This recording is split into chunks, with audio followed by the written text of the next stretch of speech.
This holiday, discover meaningful gifts for everyone on your list at Kay. Not sure where to start? Our jewelry experts are here to help you find or create the perfect gift, in-store or online. Book your appointment today and unwrap love this season, only at Kay.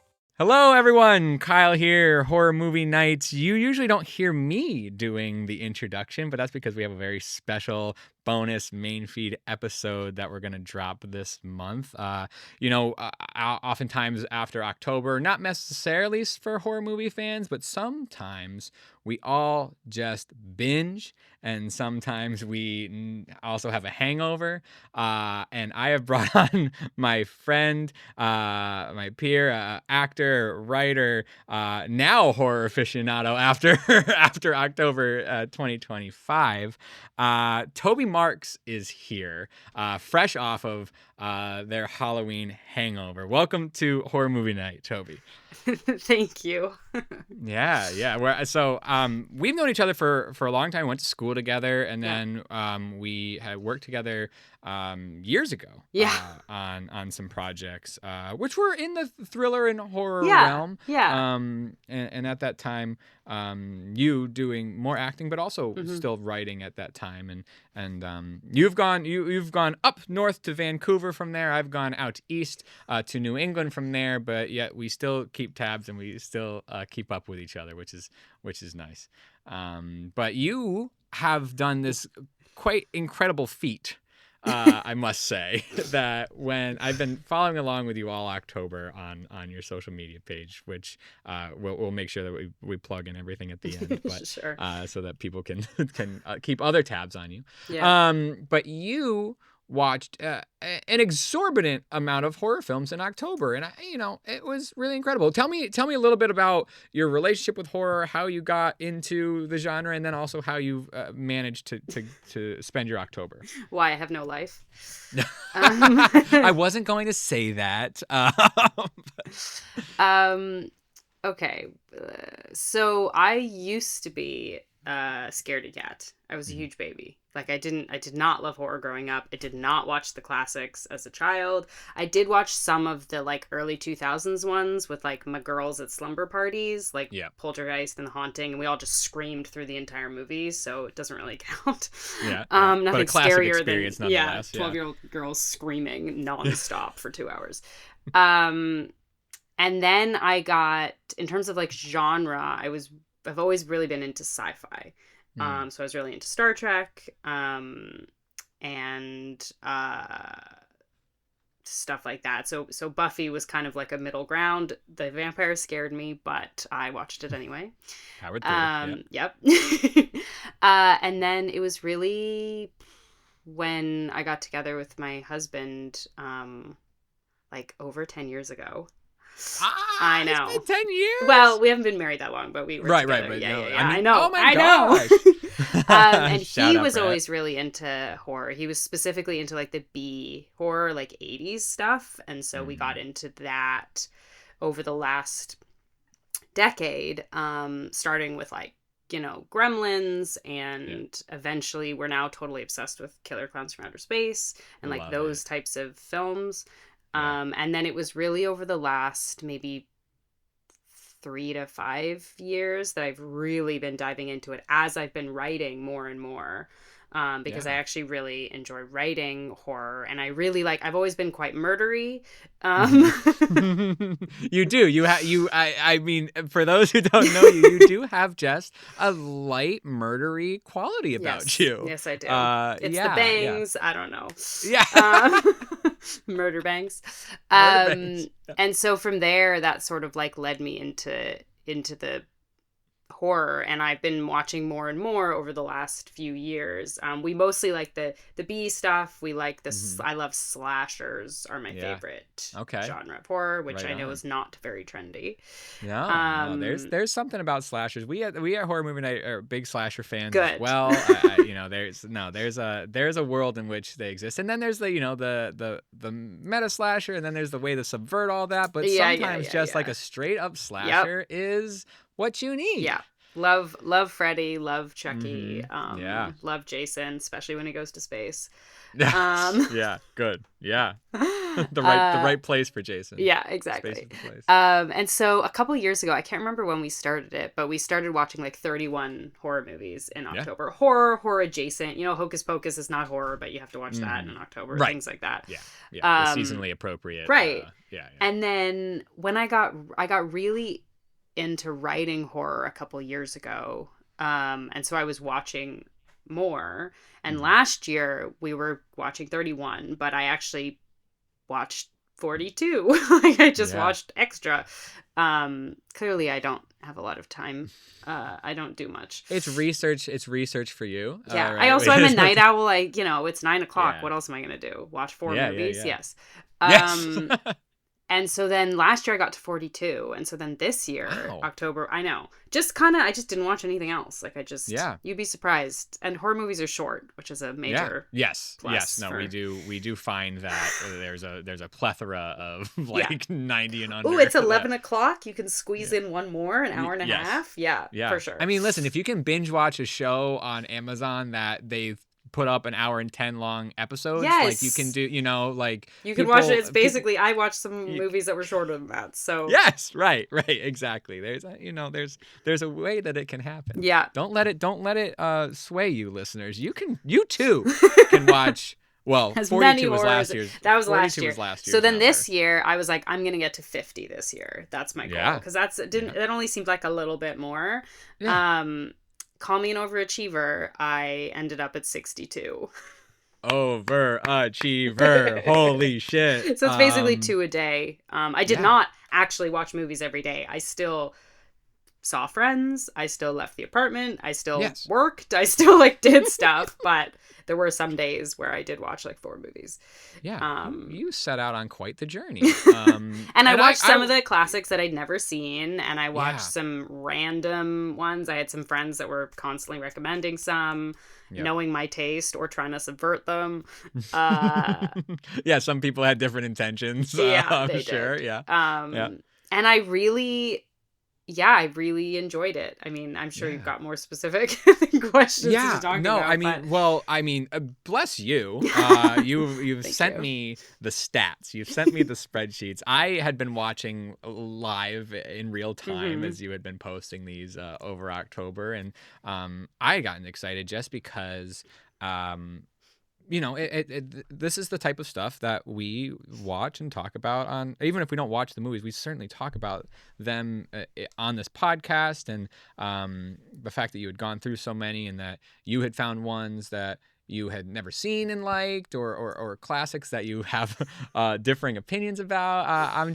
I'm very excited to have a pal on to talk about what they've watched this season. So because you've provided me with all the information, I think maybe just going through the month in order is great, and then we can go over some of the stats that you have at the end, some of your favorites and whatnot. I think I am also interested in what you had seen before and what is brand new to you. So I'm just gonna run down. I'll give you the title and we'll just go through it because you started off with a bang. You started off with a classic character, maybe a not so classic installment, but there's a lot of love for Nightmare on Elm Street 4: The Dream Master. Yeah.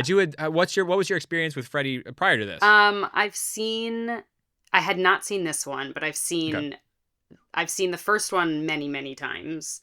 I've seen the second one quite a few times. Loved the third one. We watched that last year. Loved it. And I've seen Freddy vs. Jason. Fun fact, was actually the first Freddy or Jason movie that I ever saw. Back when I was in high school and didn't know what was happening. Yeah. I was very confused. And actually, extra fun fact, we currently, in our possession, in our apartment, have a prop Freddy hand that they did not use, but they made for the Freddy vs. Jason movie because it's shot in Vancouver. Oh, that's so cool. Yeah. How'd you acquire that? My husband got it. He does these auctions, and this woman had it. He got it for so cheap. that rules. That's amazing. So that's so killer. So I love Freddy. Yeah. I Love. also did before we get too far, I did mean to ask, this was the one question I wanted to ask you specifically. How did you choose these? Like what was your approach to choosing this It list? was really chaotic. Okay. There were some movies over the last little while, like probably from like August, that I was like, oh, I want to watch that. So I would like write it down. I had like an ongoing list. Like we'd never watched Weapons. We just like didn't get around to seeing it. So I put that on the list. And then a friend of mine who recommended like thousands of movies, and by thousands, I mean like 25. He had been giving me sort of like, oh, when you're watching movies, watch this, watch this, watch this. So he gave me a whole bunch. And then I was sort of curating a list. And when I started the month, I think I had about 22 on a list. And then as things got added to the various streaming services, I would sort of scroll through and just find things, like pick them. And then I'd have friends that were like, hey, you should definitely watch these, or have you watched any of this or whatever, and then I would do it. And in the moment it was very much a what do I feel like watching now, and then I would just vibe check. Yeah, okay. For sure. Gotcha. There's some at the end of the month that are very much like, I'm sick of that type of film, I just need something else. Yeah well, I'm glad you had enough of a pool to, you weren't scraping the bottom of the barrel by any means. Oh no, and there's so much stuff streaming everywhere, and so there's like and it was funny, actually, by the like November 1st, I ended up going like back to Netflix, and I was like, oh, they like added a whole bunch. Like, it was like too late. Too late. Yeah, no, you gotta take a break. Yeah. You gotta take a break. Okay, got it. I wanted to know what the approach was, and it was chaos, which is fantastic. Okay. Okay, so Nightmare 4. Where does it fall for you on the just like the general interest in Freddy scale? It's my least favorite Freddy that I've seen so far. It was really a continuation of part 3. And one thing you got to know about me and movies is that I don't remember anything. I don't. I really got it. I'm the those recaps that they do on Netflix or whatever, like those are for me, because I do not remember. Those are essential to you. Yeah. I have ADHD as well, so it's like I can't. I paid attention, but it's gone now. And so this one was so a part 2 to the third one, which I did love, but I didn't remember anyone that they were talking to. I didn't remember any of the characters. And it just felt like they were like, 3 did really well. Let's like do that again. And so then they did another one. I actually met Robert Englund once. Yeah. Where'd you end up in LA? I was casting intern on Criminal Minds, and he was in an episode. By met, I mean I like was in a room with him. Like we might have said hello, but that still is. You gotta count it. Check that off. That rules. That rules. He is. I mean, he is kind of, and he is. That Freddy thing, I feel, went right to his head. He just has that vibe about him. Yeah, he just got a star on the. He Hollywood. did. Yeah, I thought that was just really got a star. lovely. Yeah, no, we do love Robert Englund. All right, you're sticking 80s on the next one. You go Maximum Overdrive. Yeah, this one was Brett Carell. That's my husband. A Brett Carell choice. Yeah, I did not like it.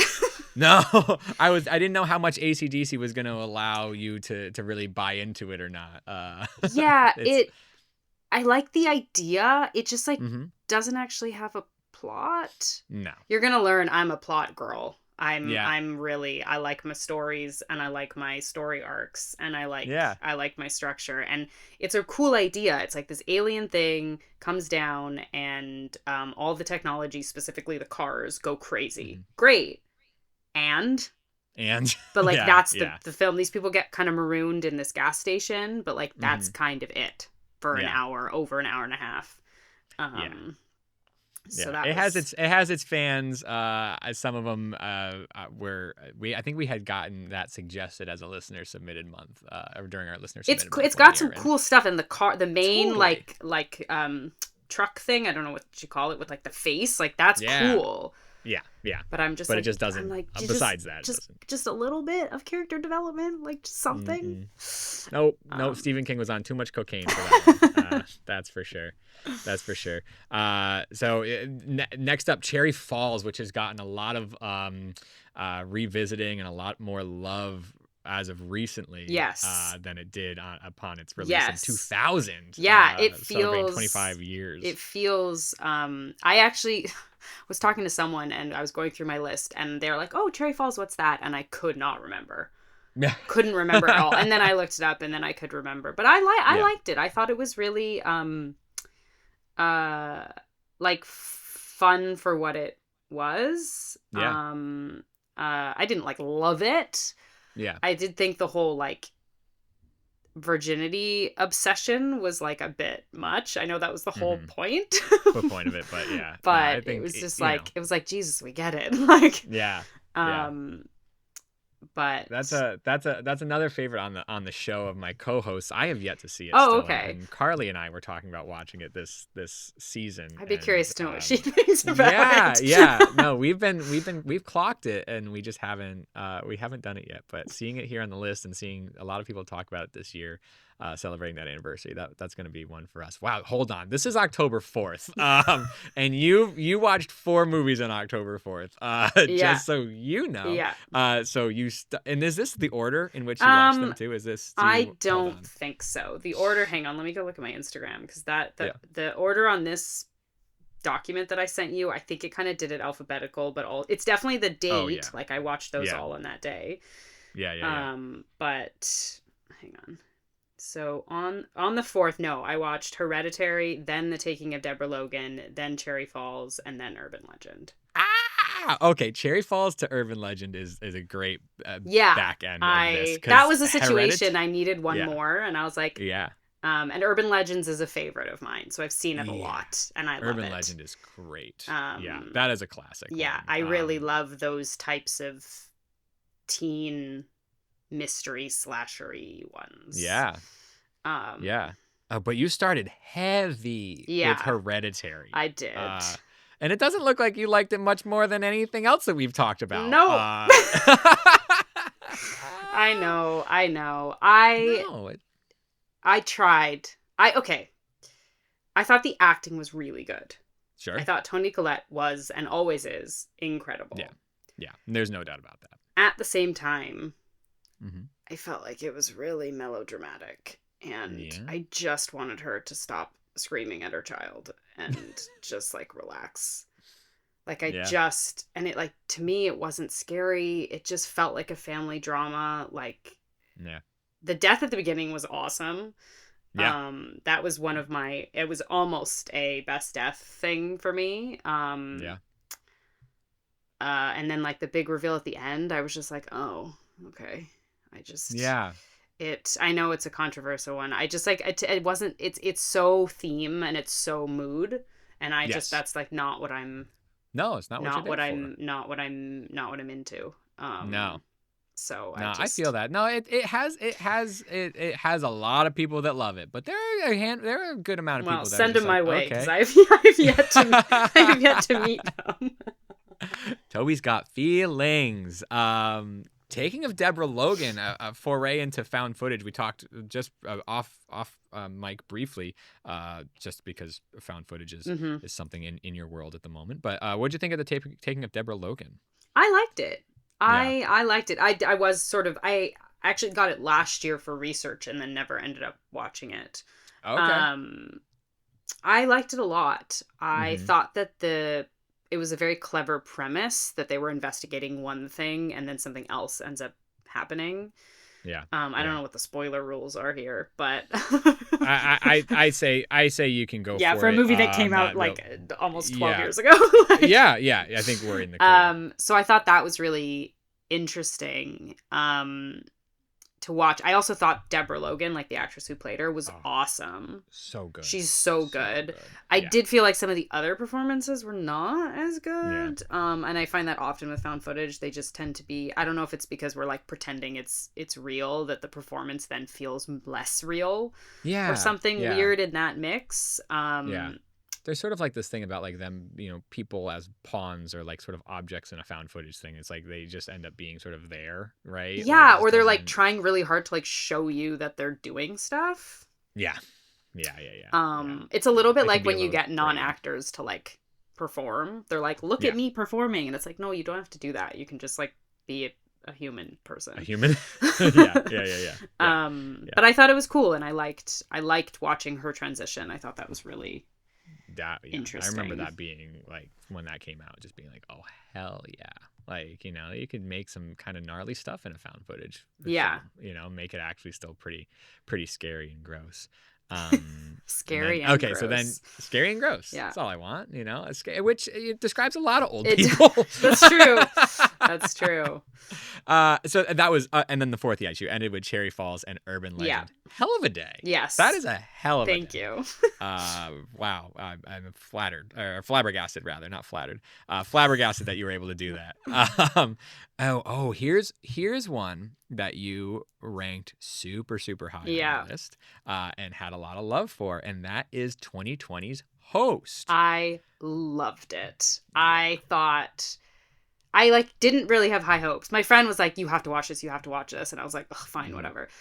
Because it's Zoom and it's it's found footage, but it's like a Zoom call, and we all hate being on Zoom calls. Why would I watch a movie about a Zoom call? That sounds even worse, right? That sounds like hell. Right? It does. Sounds awful. And it's a seance that these people do on Zoom, but the filmmakers it's so smart. They make all the right choices. The way that they shoot it, because you see the squares on the screen, but then it'll highlight the people who are talking, so it's not just it. There's quite a bit of movement within the frame that you're actually seeing, so it's not stagnant like that. And it was quite scary because it's so real. The zoomness of it is so real, and I even think now more than in 2020 we're so aware of and comfortable with and familiar with Zoom as a thing to watch. You felt like you were also on the call with them, which I think is a really cool That is really feel. That's a really interesting point. There's sort of the normalizing of it has actually, I think my fear of it on paper is that it doesn't last. There's no longevity to a Zoom based horror movie, right? Because that feels like time and place. We talk about pandemic movies and all this stuff that was we had to do during that time. But you raise a good point. I remember being super scared by it. Yeah. And it's hearing that it's still effective, 5 years. Yeah, and we're still people are still doing Zoom. I mean, we're online right now. I feel like right. If something really, I would not, it would scare the shit out of me. Yeah. Because I'm so very comfortable with what's happening. Yeah. In a Zoom call. Exactly. And talking to people digitally and virtually. And because you're watching it through a screen yourself, I don't know if they had a theatrical release, but I feel like I don't think. Yeah, I was gonna say they shouldn't have, because it's. I feel like it actually works better to watch it on your computer. Yes. Because then you're part of the call, and the scariness, the sort of entity, whatever it is, that's possessing or that's haunting all of them. It's you're just one screen away from where they are, so it really sucks you in. Yeah. To the narrative. Yeah. So I thought that was really... talk about runtime, 65 I minutes. know. Come not on. the shortest. Not the shortest that I watched this month. Yeah. But Ooh, almost. okay. I know. I love a short movie. I have no patience for movies that are over 2.5 hours. Or 2 hours. Yeah, that's another tick on Hereditary. Yeah. It was not... Hereditary also wasn't the longest, but... No. Okay. I know. All right. Yeah. So Host... October 5th was a banger day, because both of those made it to my top 5. Yeah. So Mute Witness is not one I'm familiar with. It's a random... That's a random one. I think it was... Yeah. It's they shot it in Germany or maybe Russia. It's American, but it's some kind of co-pro situation. Okay. And it's about this American film crew is filming a movie in another country, which I should probably know what country it is because I watched the film. It says Moscow. Okay, All Russia. Right, so okay. we're in Russia. Yeah. Yep, you're right. And there's a makeup artist as our protagonist, and she doesn't speak. Not really sure why. And she witnesses a crime. And then I don't know, horror ensues. And then horror. Yeah. But it was really good and interesting and kind of edgy, artsy-ish, but not too artsy. Yeah, when something like that goes too far in one direction, it could be a detriment. So yeah, that's good to hear that it was not that direction. Yeah, this looks great. Mute Witness. Our co-host Matt Kelly gave it a 3.5 star, and you gave it 4. So we're talking the same language there. Yeah. For the record, my ratings are usually not how good I think the film was. It's usually how much I liked it. Yeah, a fair rating system. It's a Toby rating Yeah, system. I'm the one making the choices here. Yeah. It's not for anybody else but yourself, and that's how it should be. Oh my God! But then another banger to do the next day. Yeah. Autopsy of Jane Doe. This one was not on my original list. I was scrolling through something, Paramount maybe, and it was on there. I saw the poster, and then I watched the trailer or whatever popped up, and I was like, yes, please. Yeah. And really I think I saw it like on the 5th, and then I watched it on the 6th, and I loved, like, it was so good. It came out of nowhere. Like, I'd never even really heard of it. And it's so contained. I love a contained horror. Well, for somebody who likes story so much, like, you have to be able to make the story work. And I thought the acting was really good, and it was really interesting, and it was quite scary. And the special effects, or the, like, all the body stuff that happens was really cool and interesting. And Brian Cox is obviously amazing. Yeah. So good. Yeah, really and that one like came out of nowhere, because no one recommended it to me. It was not on any of my lists. Like, I just like found it on the. That's nice. That's a good surprise. Yeah. Did you put like a big? Yeah, you did put a bigger surprise in that, but that is not your biggest surprise. No, that one altogether. Because to me, a surprise in a sense has to come. I guess that was in the running, but my biggest surprise was something where it had to actually subvert my expectations. With Autopsy of Jane Doe, I didn't have any expectations, so it's like a little bit. Yeah. Okay, got it.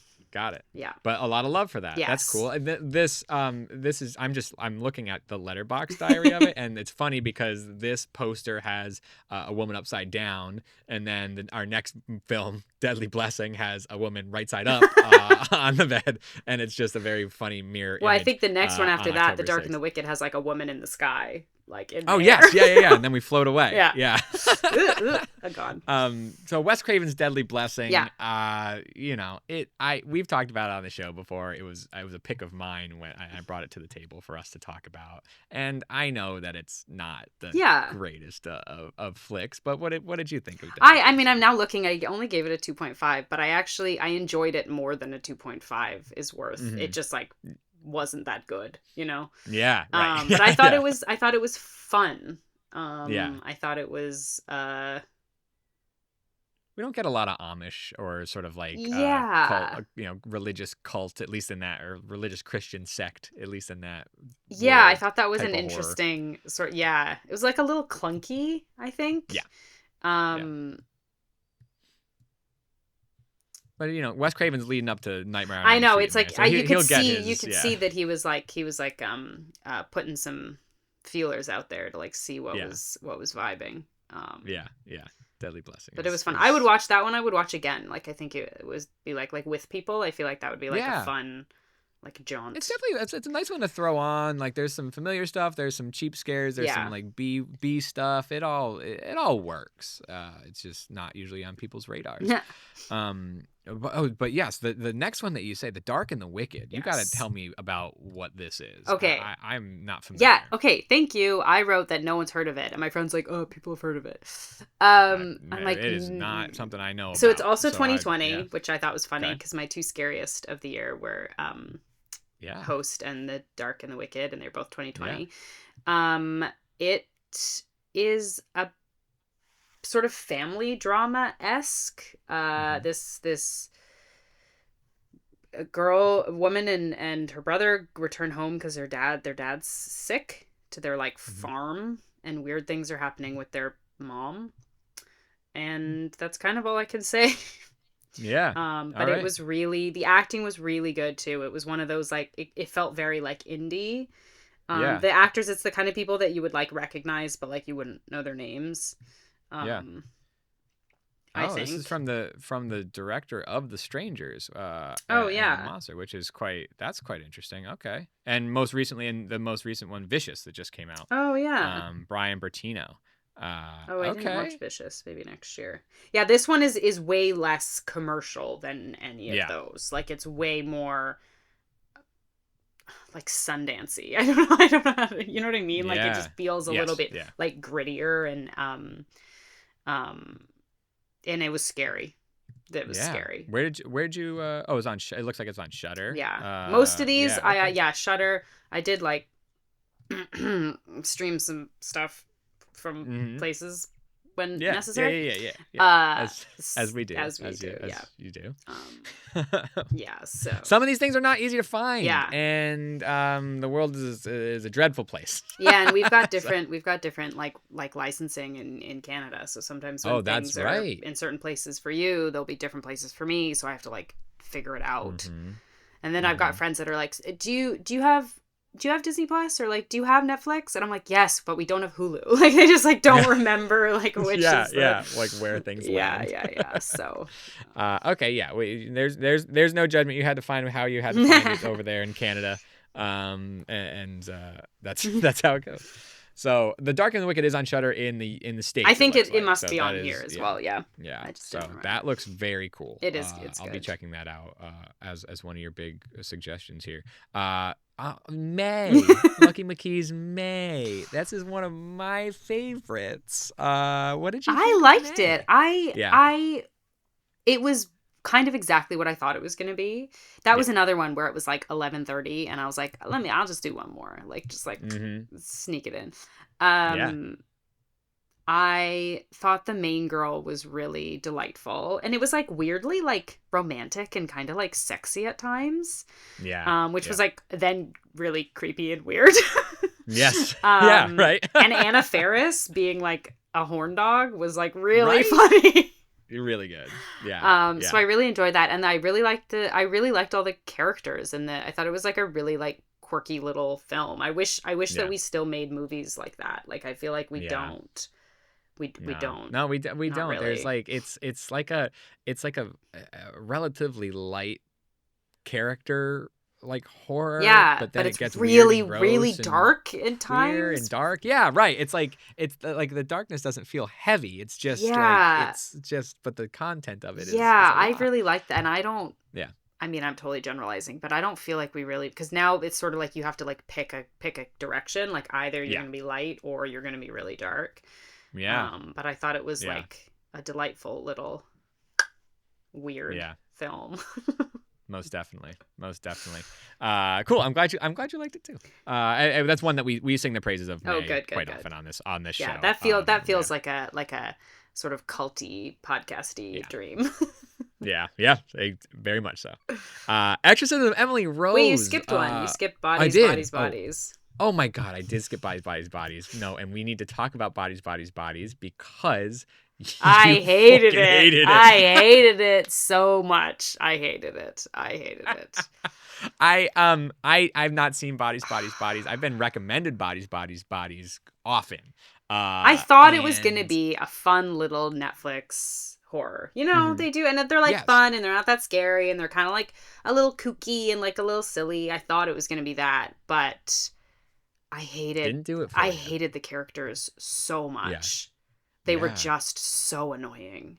That's hard. Call me a millennial. That's an ensemble thing though. Like that's when you have an ensemble of everybody that you hate. Yeah. And it's not a slasher movie. It doesn't seem. No, it's not. And I think had it been more slasher and less mystery, then it maybe would have worked. But it wasn't. To me, it wasn't like making fun of itself enough like a slasher would, sort of like aware of the tropes that the characters were playing into, because it felt really like Gen Z, so they were kind of being nicer to everyone. Yeah. But everyone was really annoying. And then the ending, I didn't hate the ending. A bunch of my friends were like, "Oh, did you like hate the ending?" I won't tell you what it is, but it like it's kind of like a thing.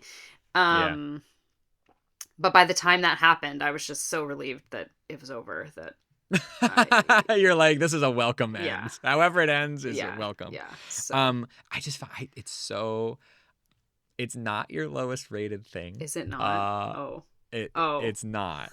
And maybe it should but be. We're a few days away from one of the things that you ranked the lowest that I'm so intrigued as to what you're gonna say about it. You're right. Maybe it should have been. I might go. I might go change that. Actually, you might go change it for the record. The record will stand after this podcast as to how these are ranked.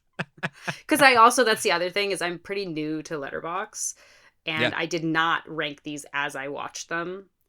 I went through because I wasn't sure if I was actually, I forgot about Letterboxd, and my friend was like, put them on Letterboxd. And I was like, okay, fine. And so that was me on like October 31st going through and remember I had notes about like what I thought, and I had notes about when I watched everything and all that, but to actually like put a number on it now, talking about bodies, I'm like, oh, I feel like that was well. And also, I mean, generous. you're a few days out of October now, and appropriate reflection that's not and the ratings, I think the ratings get lower as the month progresses, because I'm like, I've had enough at certain points. Oh, I love it. It's really this is a joy. We're on October 8th. Yeah. And we are talking Exorcism of Emily Rose now. It was so we've good. Gotten through the bodies of it all. Yeah. Oh God. I loved Exorcism of Emily Rose. Yeah. I did not know what to expect. I just assumed it was going to be like another like exorcism movie. I like vaguely remember it coming out, but what I did not know and what I did not remember was the court case of it all.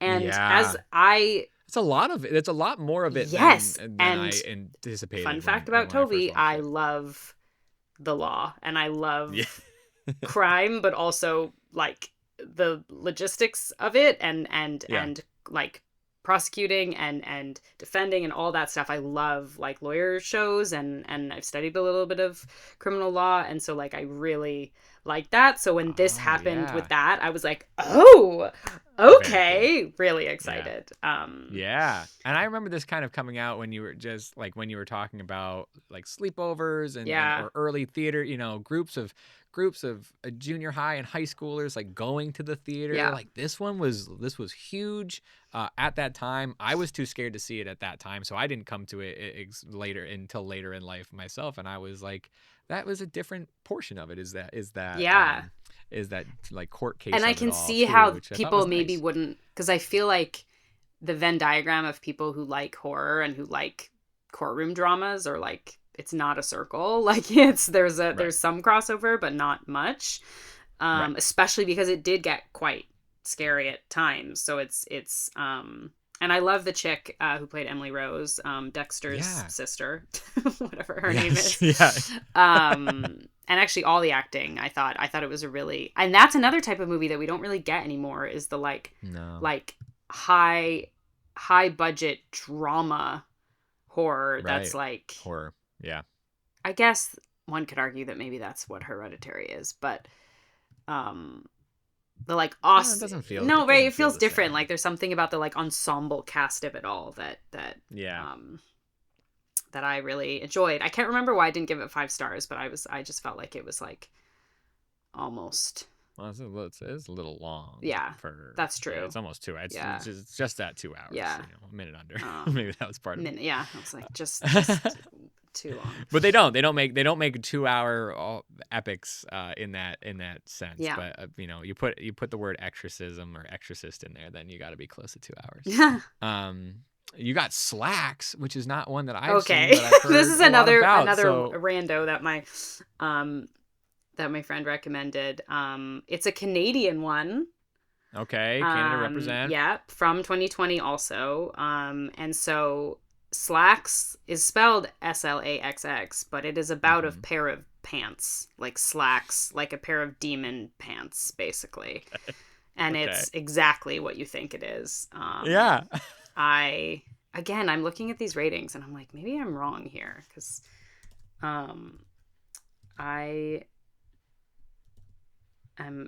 there's no wrong now that I'm talking about this one, I feel like it should be like a 2.5 at least, maybe a 3 for Slacks, because it's like really silly, but it was like really fun. It takes place like in a department store. They like get in a new pair of pants and it's like possessed kind of. That sounds really fun. It's really silly, and pretty low budget, I think. But it was like a very creative little like funny endeavor that I thought was really fun. A crazy dichotomy with Exorcism of Emily Rose. That is true. Well, that was a situation where I just like needed one more sort of quick one.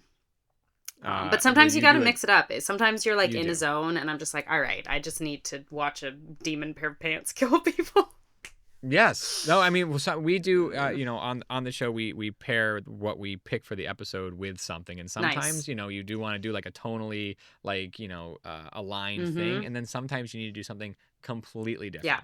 Yeah. To really, make it worth your while. Yeah. That sounds like a nice double feature. I don't know what the fuck you did here on October 10th.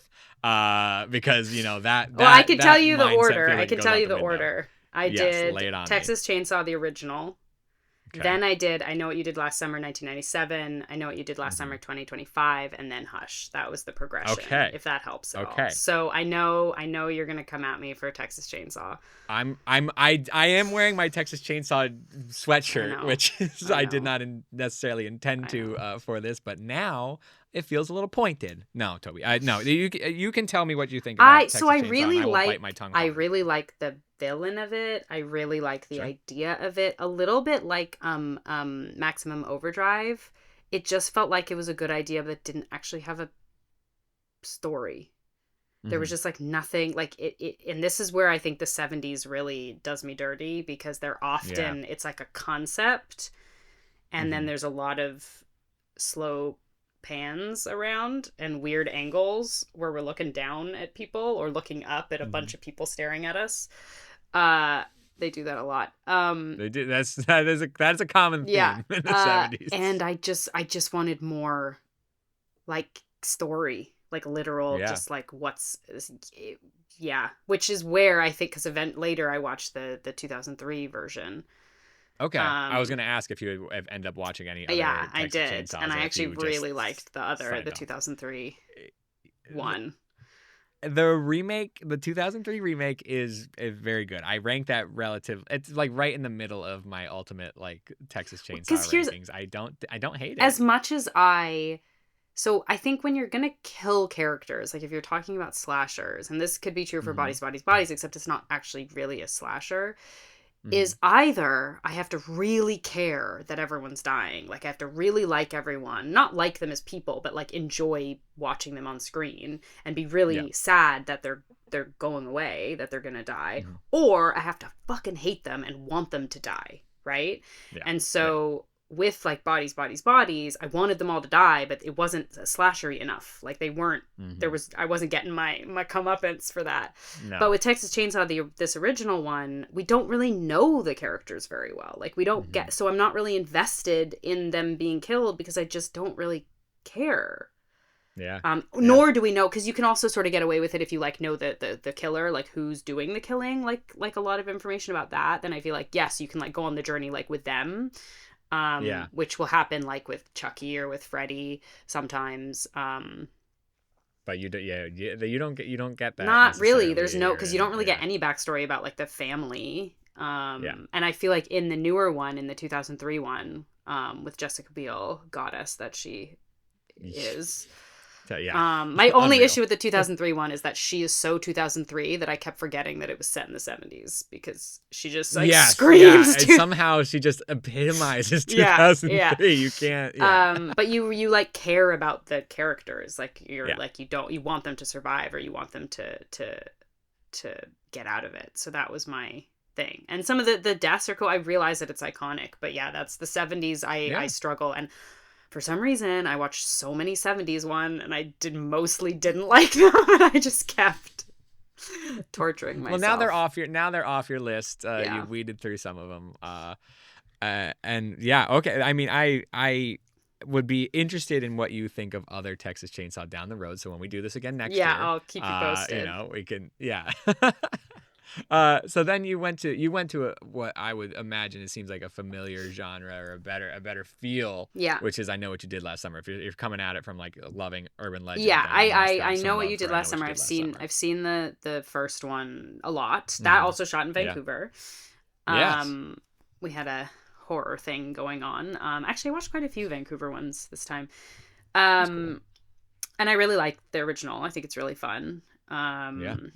And iconic. Did you do that because you knew you were going to watch the remake? Yeah. And I liked it. I also, after Texas Chainsaw, I was like, I need a like a cozy one. Yes. I need like a hug. Yeah. A hug of a horror Yeah. movie. So then I watched that one, and then I watched the new one, and oh boy. Oh boy. I did not enjoy it at Didn't do it for you. all. At all. Oh, that's such a bummer. Yeah. You know, it's like I feel like it's not a huge stretch to still make that good, right? Like it can't. They just like it's made not... some weird choices. I don't want to like, because that one's Yeah. pretty new, so like not to spoil it for people, but Yeah. it's I suppose like maybe that's one we. yeah, because that's like this Yeah. year. Yeah. But it That's just crazy. was like, huh? Like that's where Yeah. you're going? Okay. Yeah, Yeah. so that Okay. was kind of a bummer. Mostly because I feel like Yeah. it just like didn't really make sense. Okay. It was lovely to see like the OGs back. Yeah. And some of the like cameos or whatever.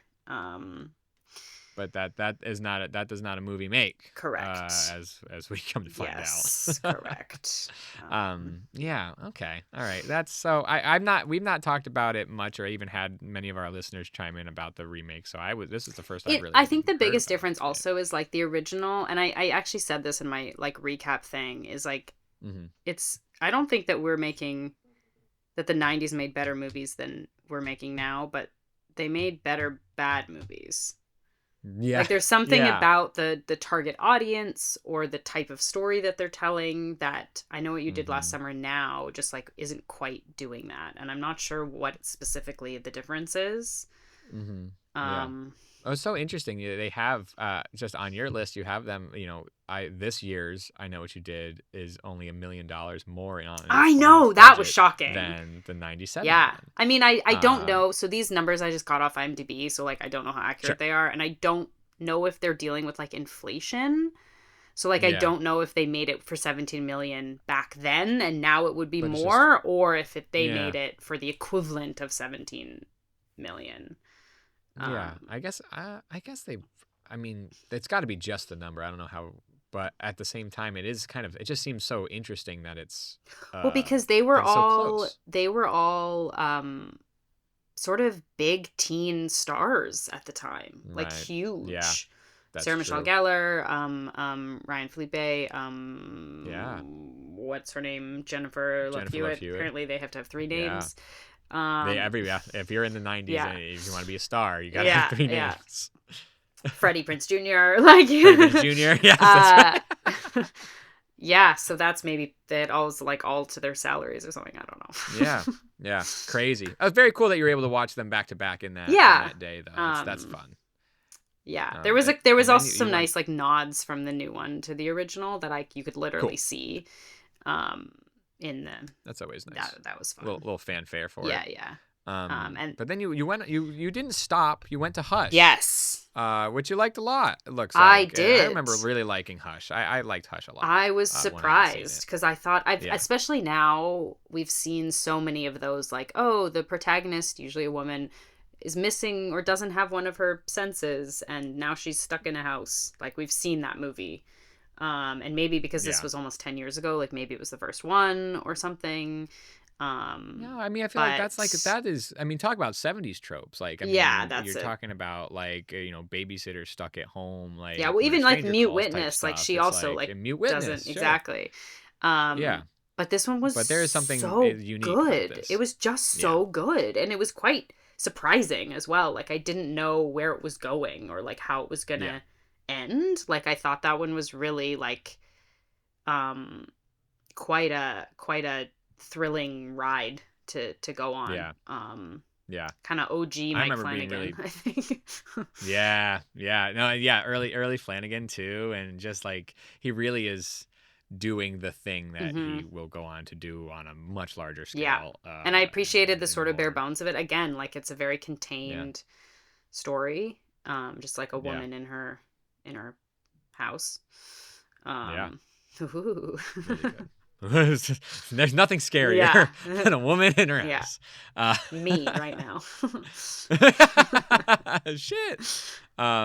Host and Hush are gonna become one movie. Right I know now. they honestly I kept getting confused when I was talking about them or when I was figuring out what to watch.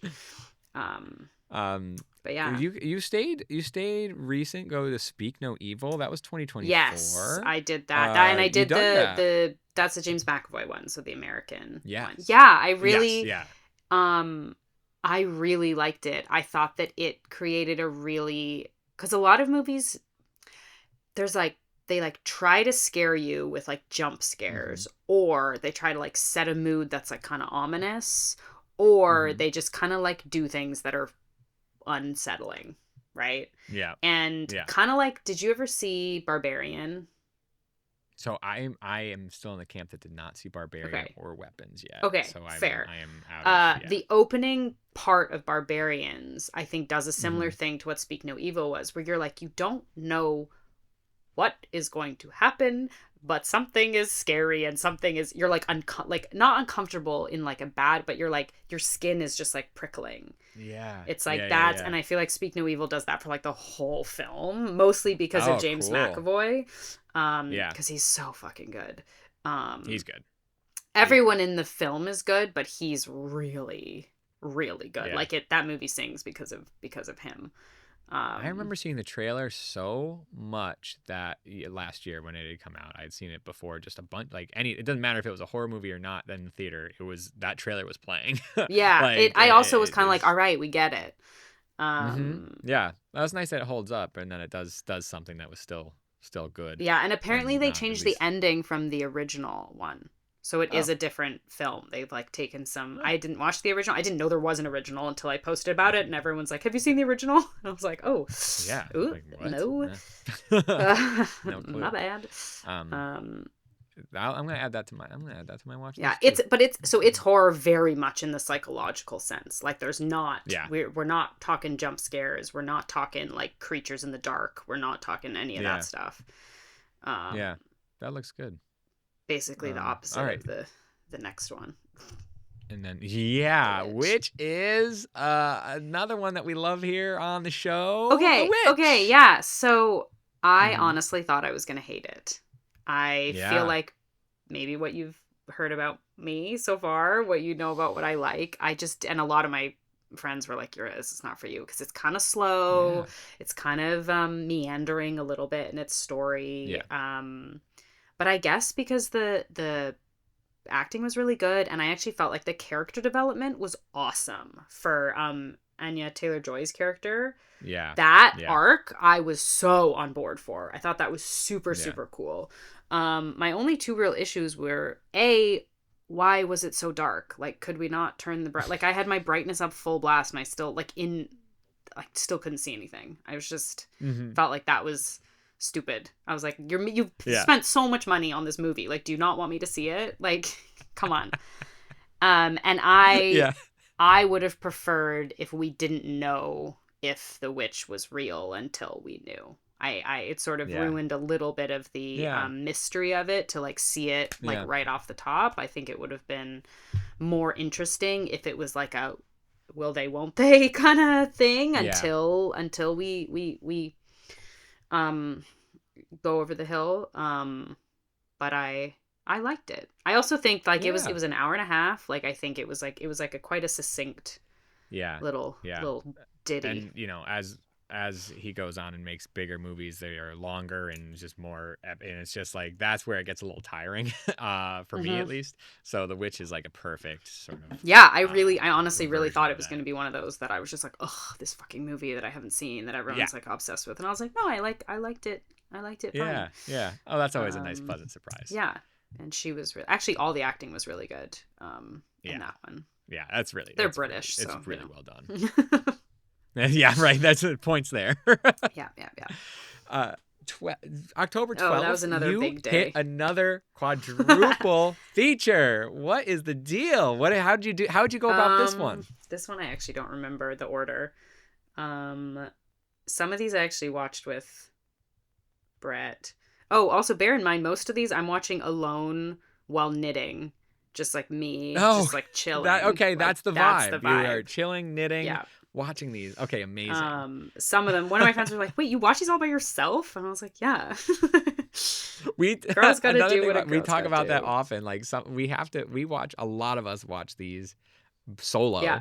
and then go on to talk about them with people. So Yeah. you're podcasting correctly. Thank you. Toby. Thank you very much.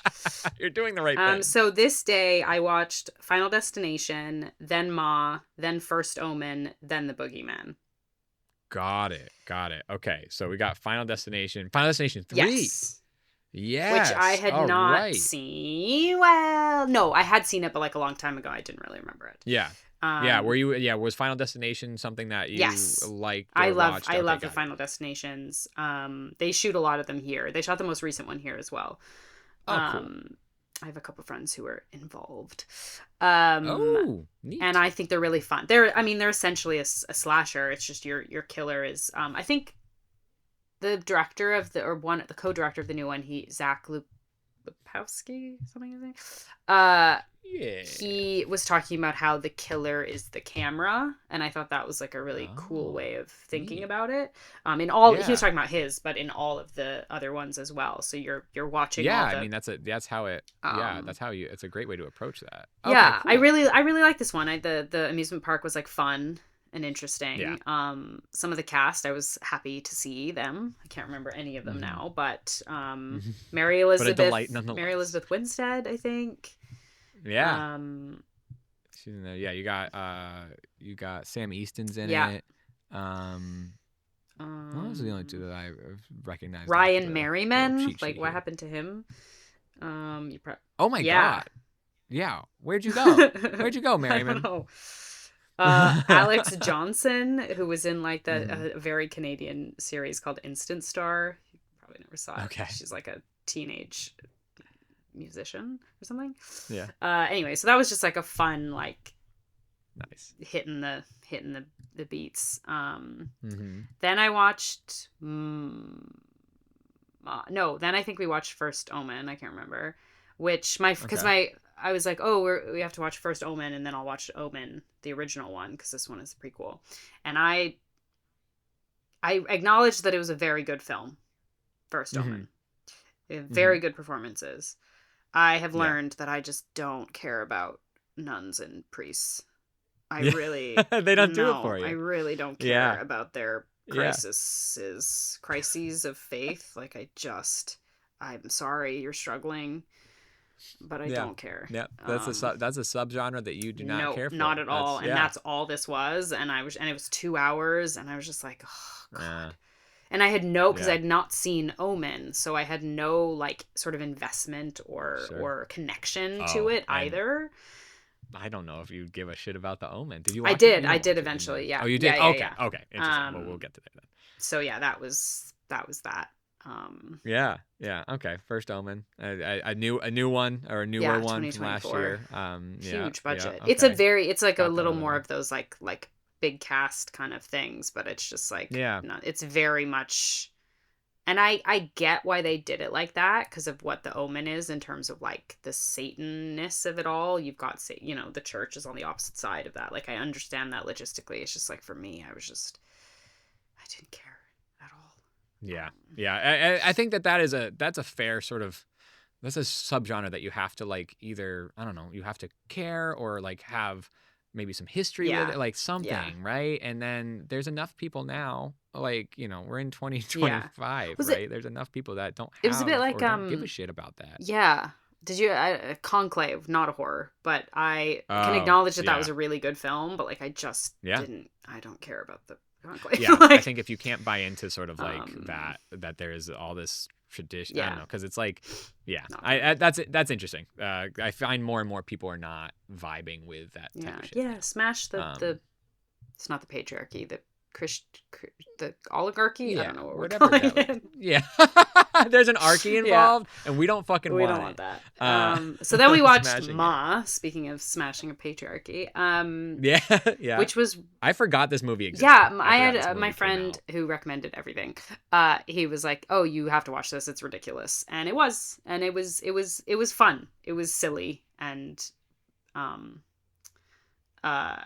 kind of bad at times, but I thought it was quite unique, actually. It's not often that you have sort of like an older middle-aged lady as like the sort of protagonist villainy vibe of a horror. I feel like there's a lot of like weird B stuff that does that. Yeah. And not OcTOBYer. I know. Spencer. And she's like, awesome, as you might guess. Yeah. And some of the That's kids cool. in that are pretty good too. I mean, I'm sure they're actually adults, but the co-star people are like pretty, like, it's fun. That's like you watch it with your friends or whatever. If you're gonna. Yeah. I don't need to see any of the. I think there's another one coming out. Like, I'm probably not gonna see that, but. No. But yeah, that's October 12th. Hold on 1 second. Hi, buddy. I'm still working, bud. Sorry. Do you want to come say hi to my friend Toby real quick? Okay. Oh, you're getting ready for a bath? Oh, okay. Well, then don't come back or in your undies. All right. But good to see you. I'll come up and say goodnight to you before bed, okay? I'm not going to go to my movie. I love you. You're going to go to your movie? No. I'll come up and say goodnight to you, okay? I'm not going to go to your movie. Nope. Right here. You got to go. I got to go back to work. Hey. Can I sleep over at Gigi's a Friday night after trivia? We'll talk about it when I come up there, okay? Very cute. Okay, and so after you went through this trilogy, you end with The Boogeyman from 1980. Okay. Yeah. Lay this on me. What's this all about? It's, how do I explain this? It's about, and this is kind of why it didn't do better, because it was like almost a really good slasher. Like, it almost it really wanted to be Nightmare on Elm Street or, any of those sort of classic-y ones. But your villain is essentially the ghost of a guy who, like, was killed in this house. And so it's you kind of have some, like, poltergeisting action going on. So he's, like, the boogeyman because, like, you can't see him. That's not developed as much as I just explained it, though, to be honest. Gotcha. Okay. So you punched it up a little bit. So, but it's fun, and it's kind of gory and weird, and it was. I mean, it's the lowest rated according to IMDb of all the movies that I watched. This. Oh, is that right? Oh, wow. 4.7 was the lowest. I mean, I know that director gets a lot of shit. I can't ever really pronounce it. It's difficult, but he gets a lot of shit. I enjoyed it. Like, I thought it was fun. Yeah. But it was pretty bad. Yeah, it's been on my to watch list for a long time. I just never got around. I would be curious to know what you think. Yeah. Yeah, I'll report back eventually. I'm surprised we haven't watched it for the show. It feels like something that we it does feel like that because it's very B horror. Yeah. There's a lot of, I mean, as you get with the 1980s B horror, there's a lot of gratuitous. They're making some crazy shit. Yeah, and there's a lot of boobies. A lot of that too. How are you doing, by the way, Toby? I mean, listen, you're reliving some trauma here, and we're only halfway through the month. Barely halfway. You're doing good. Yeah, I'm good. This is fun. Okay. It's also like I have to work hard because I'm like, do I remember all these movies that I watched? You're doing great. I mean, to recall all of the stuff that you have is great. And as long as you're not feeling too traumatized revisiting it, we're good. No, it's fun. But well, I mean, listen, that's because I mainly asked that because the next one that we come up to is the fucking Babadook. Right. Okay, I used to be a scaredy cat. I'm not a scaredy cat anymore. Okay, so like the ones that I say are. But I'm talking scary. about children screaming and moms, and I just it feels like it could go either way. I really like the Babadook, so I'd never seen it. Yeah. Because this came out before I sort of started to explore horror really, and I had a friend that said that this did what Hereditary tried to do.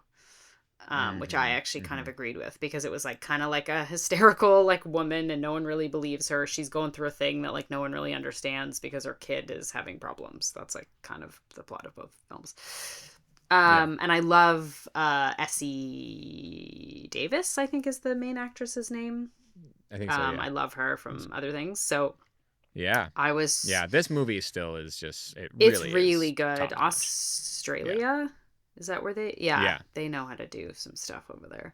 They did. Yeah, I revisited it like within the past year or two, and it holds Yeah. up, you know. And you like, don't, I was really surprised that like you don't really, you don't like ever see the thing. Like you don't, there's Yeah. no like reveal moment. Not really. No, not really. I thought that Not was really. really There's cool. like some unfolding and stuff. Yeah, and well, the literally images, and- because then and the images figuratively. become Yeah. scarier because that's like all you get. So I thought that was Yeah. really like interesting.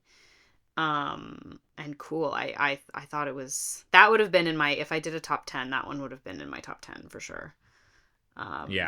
Yeah, it's fantastic. I'm glad that you got to watch it. And I feel like it holds up seasonally too, you know. It's like it feels like Halloween, even though it's not technically like based that's on true. Halloween. It just feels that way. I think like that monster is really it's really a great. good Halloween-y. There's something about like a children's sketch that is just gonna like warm your Halloween heart. Yeah, it's real creepy.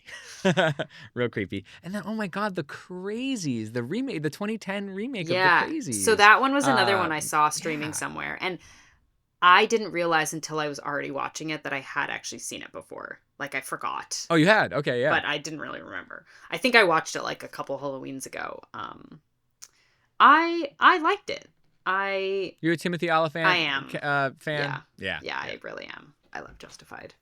And yeah, Justified's a great show. Yeah, that's right. I I like was just low talking key, to really really good show. Walton Goggins, that's like his OG. Everyone's obsessed with him now. Yes. I'm like, guys, go back to Yeah. Justified. Justified deserves a revisit. It does.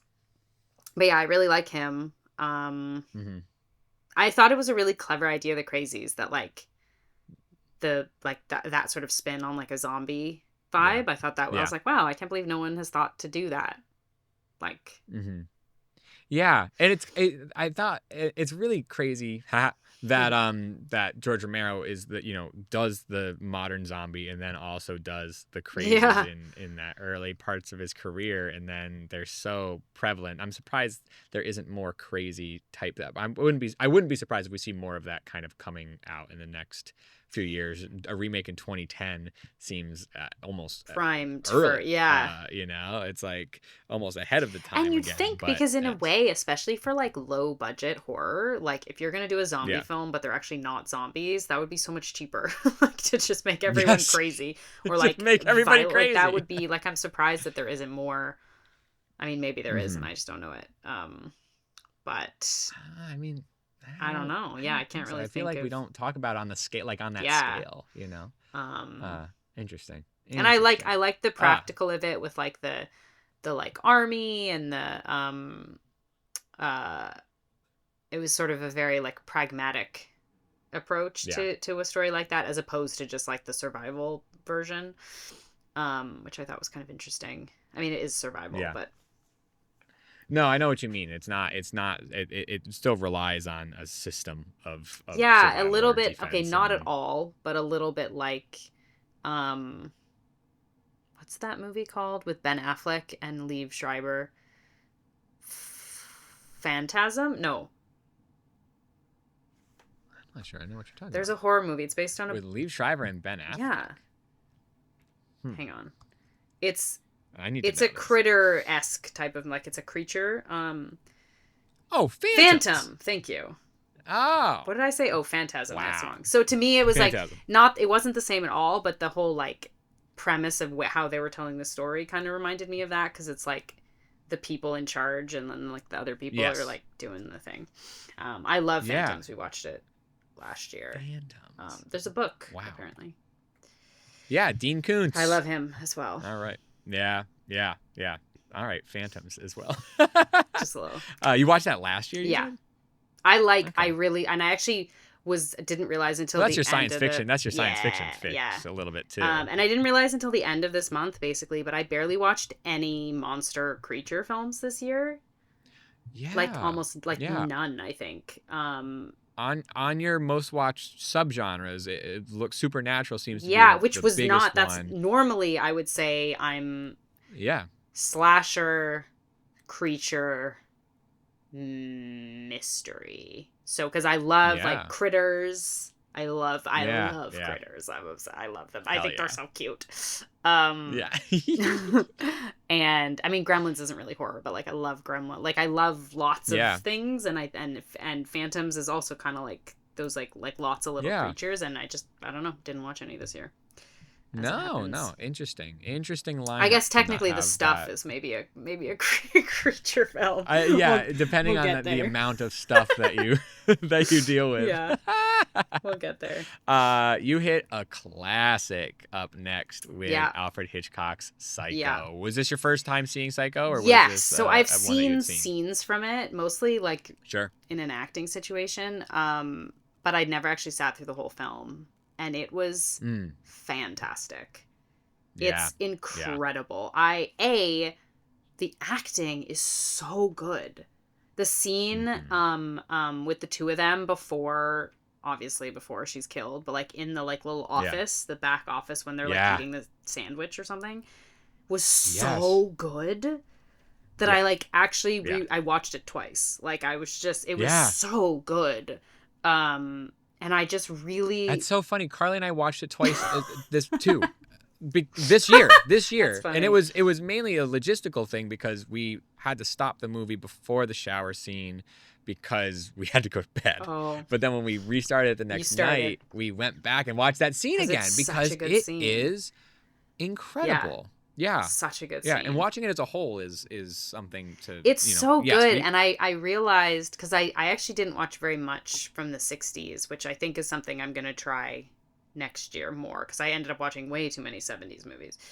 But I really like 60s horror because it has this weird, because I like the classic, like the 1940s and 50s Hollywood, like those kinds of like the acting performances in that carrying into a slightly like a thriller, a suspenseful or horror like world is like really interesting to me. And I hadn't really thought about it before. And I really, because it's so character driven, which is I feel like into the 70s we kind of get away from the character driven stuff.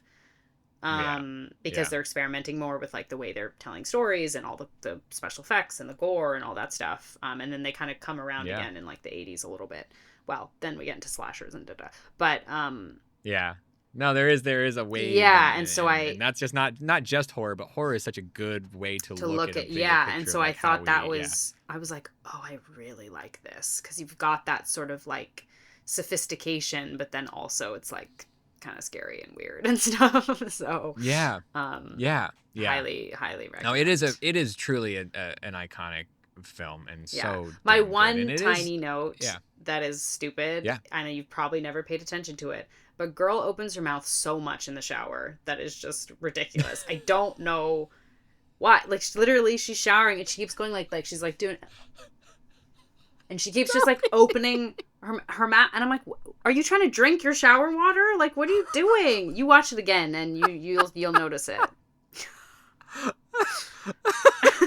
There's a full like documentary about the shower scene, and I can assure no you one mentioned that. That's not brought up, and I am so curious, and I know that you are perceptive to that, and you have clocked that. I love that is what you latched onto. Yeah. That's fucking hysterical. Okay, everybody go check out Psycho again. Report back on the shower scene and her opening. And also her mouth. think about yourself in the shower. How often do you open your mouth? I would say not ever. Not when it's under the water.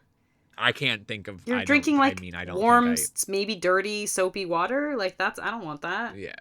No. Yeah. So did the love of Psycho lead you to your next pick here? Well, so then in order, so then because the next day order, then I watched Psycho 2. Yeah. So my same friend that I keep talking about, he was like, you have to watch Psycho 2 after, and I was like, cool. Yeah.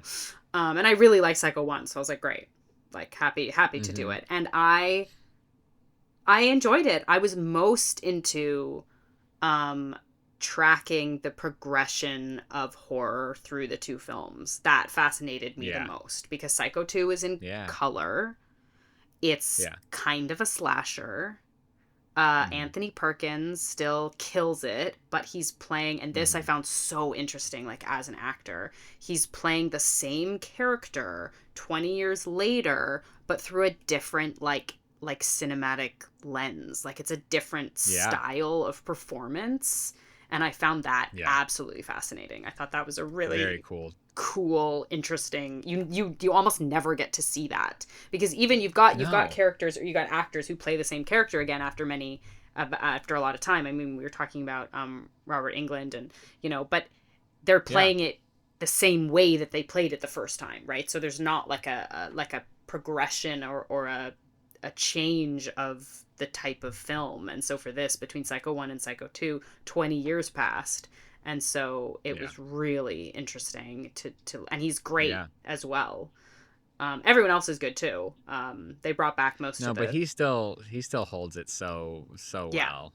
We watched this for the show, and we really liked it. I was pleasantly surprised. No expectations really. A curiosity really more than anything, right? Like, how do they make a sequel to such a iconic film, and they bring him back, and I guess he had a storied history with the character, which whether you know it or not, it doesn't really apply. Like it can apply itself to how you look at Psycho 2, or it could just be right. And you're so right. He's just so good. Yeah, it was really fascinating. It wasn't as good a film, but it was a really interesting transition to just look at the different way of and making an 80s horror movie. Like, I mean, it feels 80s through and through. Yeah, it does. It really I actually think they could have pushed it a little further into the slasher of it all, but I can see why they didn't, especially at the time, because it's like this iconic, beloved thing is kind of like hard to like really like sort of mold into something completely new. So then I watched Texas Chainsaw Massacre 2003. Which I liked. I gave that a 3.5. Yeah. I liked it a lot more than the original.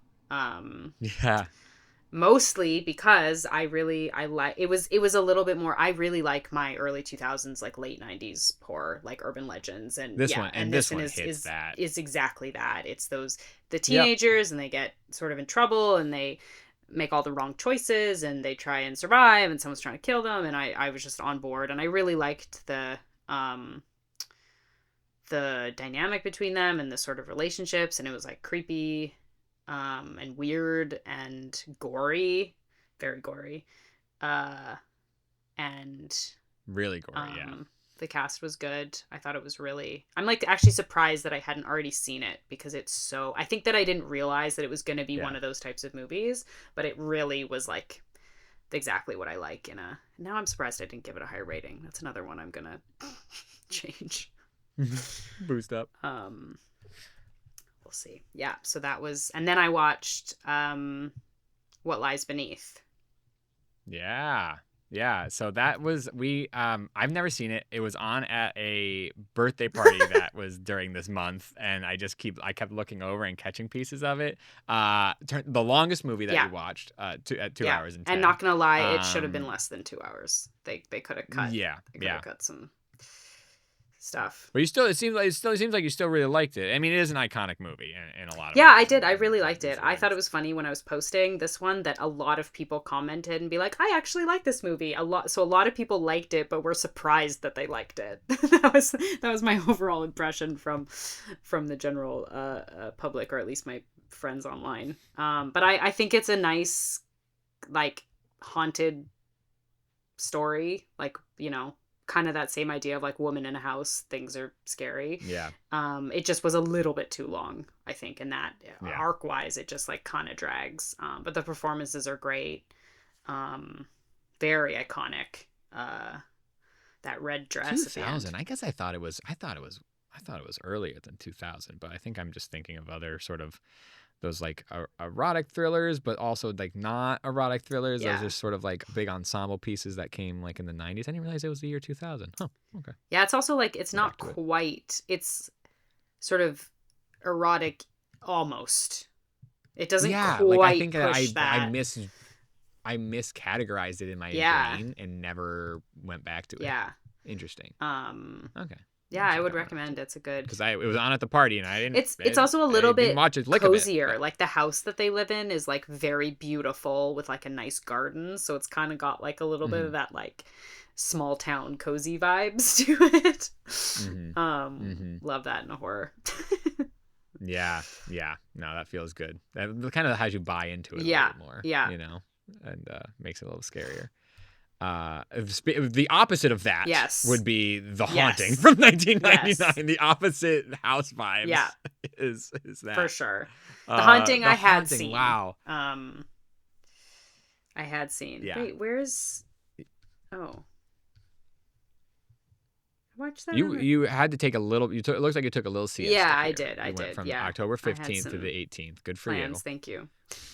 I think at one point I went to like a horror movie trivia during that time. So it's like, no, I don't just watch them. I also talk about I also them. answer questions about yeah, The Haunting, I that was one of my like OG ones, like with my like sleepover girls. Like The Haunting was one that we watched.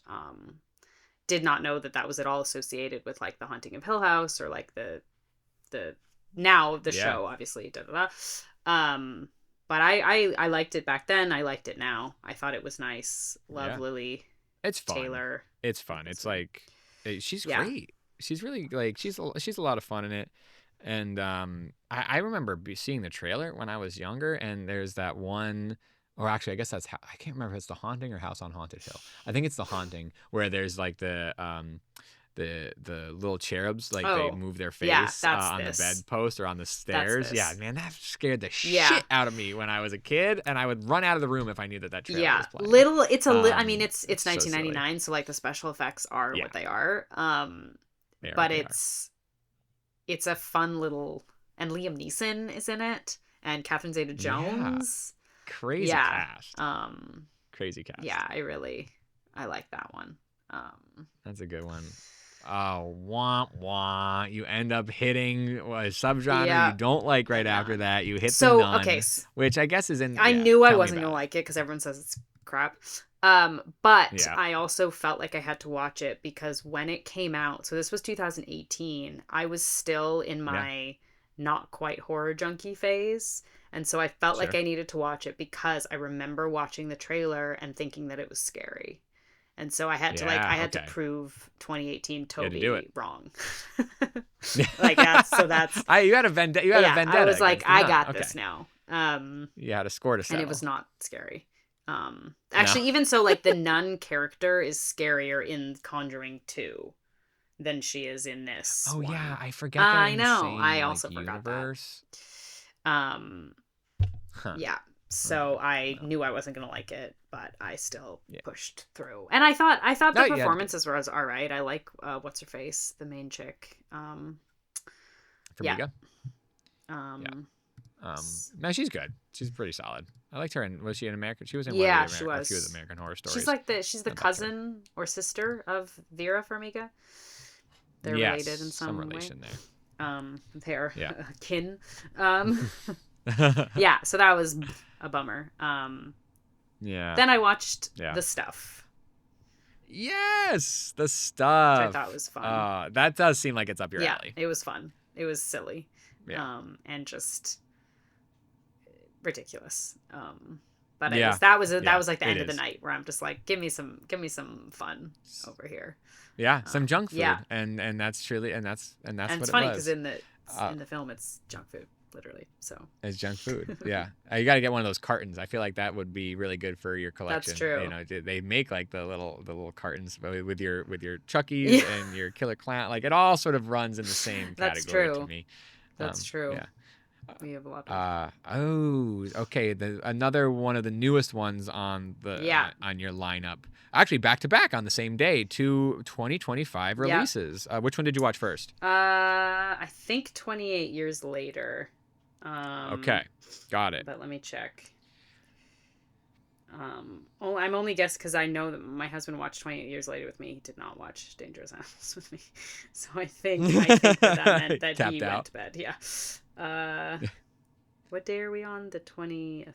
The 19th. Okay. Yeah, 28 Years Later was first. Okay. Yeah. I did not like it. not a lot of love. I really, it was too weird. I just didn't like it. Were you familiar? Did you get into the previous films I've at all? seen Or did you the first kinda... one. Okay, Definitely. yeah. I've maybe seen Yeah. the next one, but I don't remember. Yeah. I like Yeah. zombie films I know I've in seen it, I don't general. remember. I don't like Yeah. existential zombie films. Oh, yeah. Okay. So this one.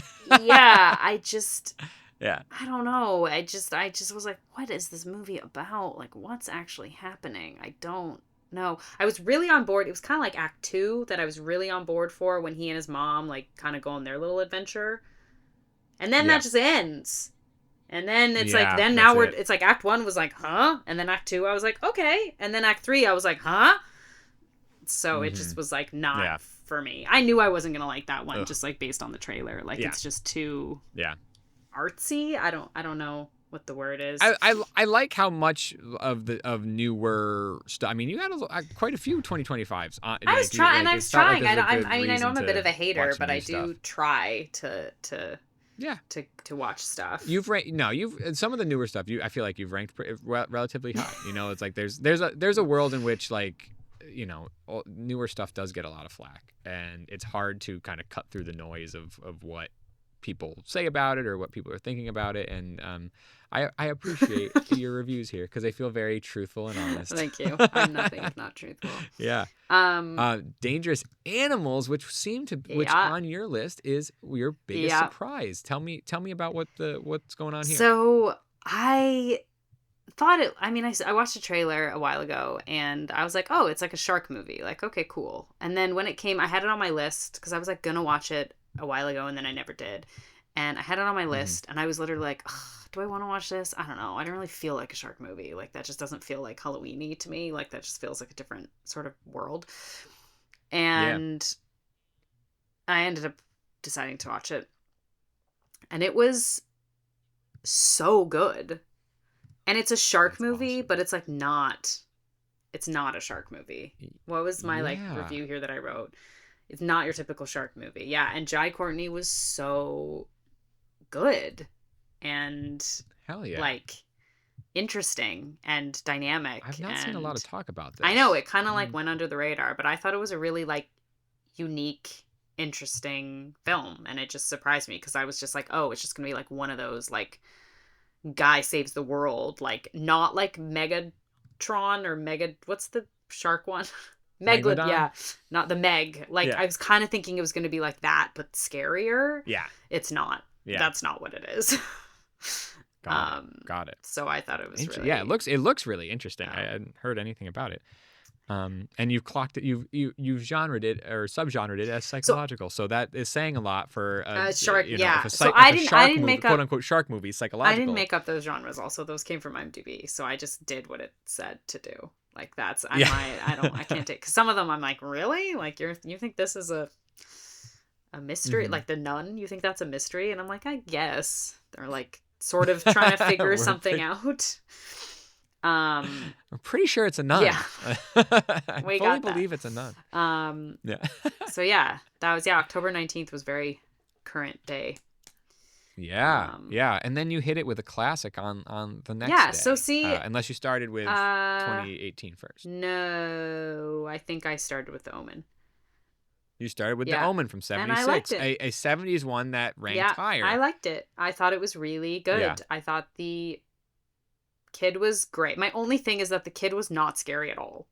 Like, every time he looks to camera and smiles, I was like, "Aw, like, do you want a cookie?" Like, he was like, that kid from the 2006 one is real scary. Yeah, this one is not. That kid's scary. This one is not. I think it was so it's just like an era thing. Like, maybe at the time, like they thought that was a creepy kid. Like, he's just not anymore. He's just translate. like has like luscious, like, rosy cheeks. Those little cheeks. Yeah, you want to pinch them. But I thought it was really, I was surprised. I think that one of the reasons I rated it so high is because I was like, oh, cool, okay.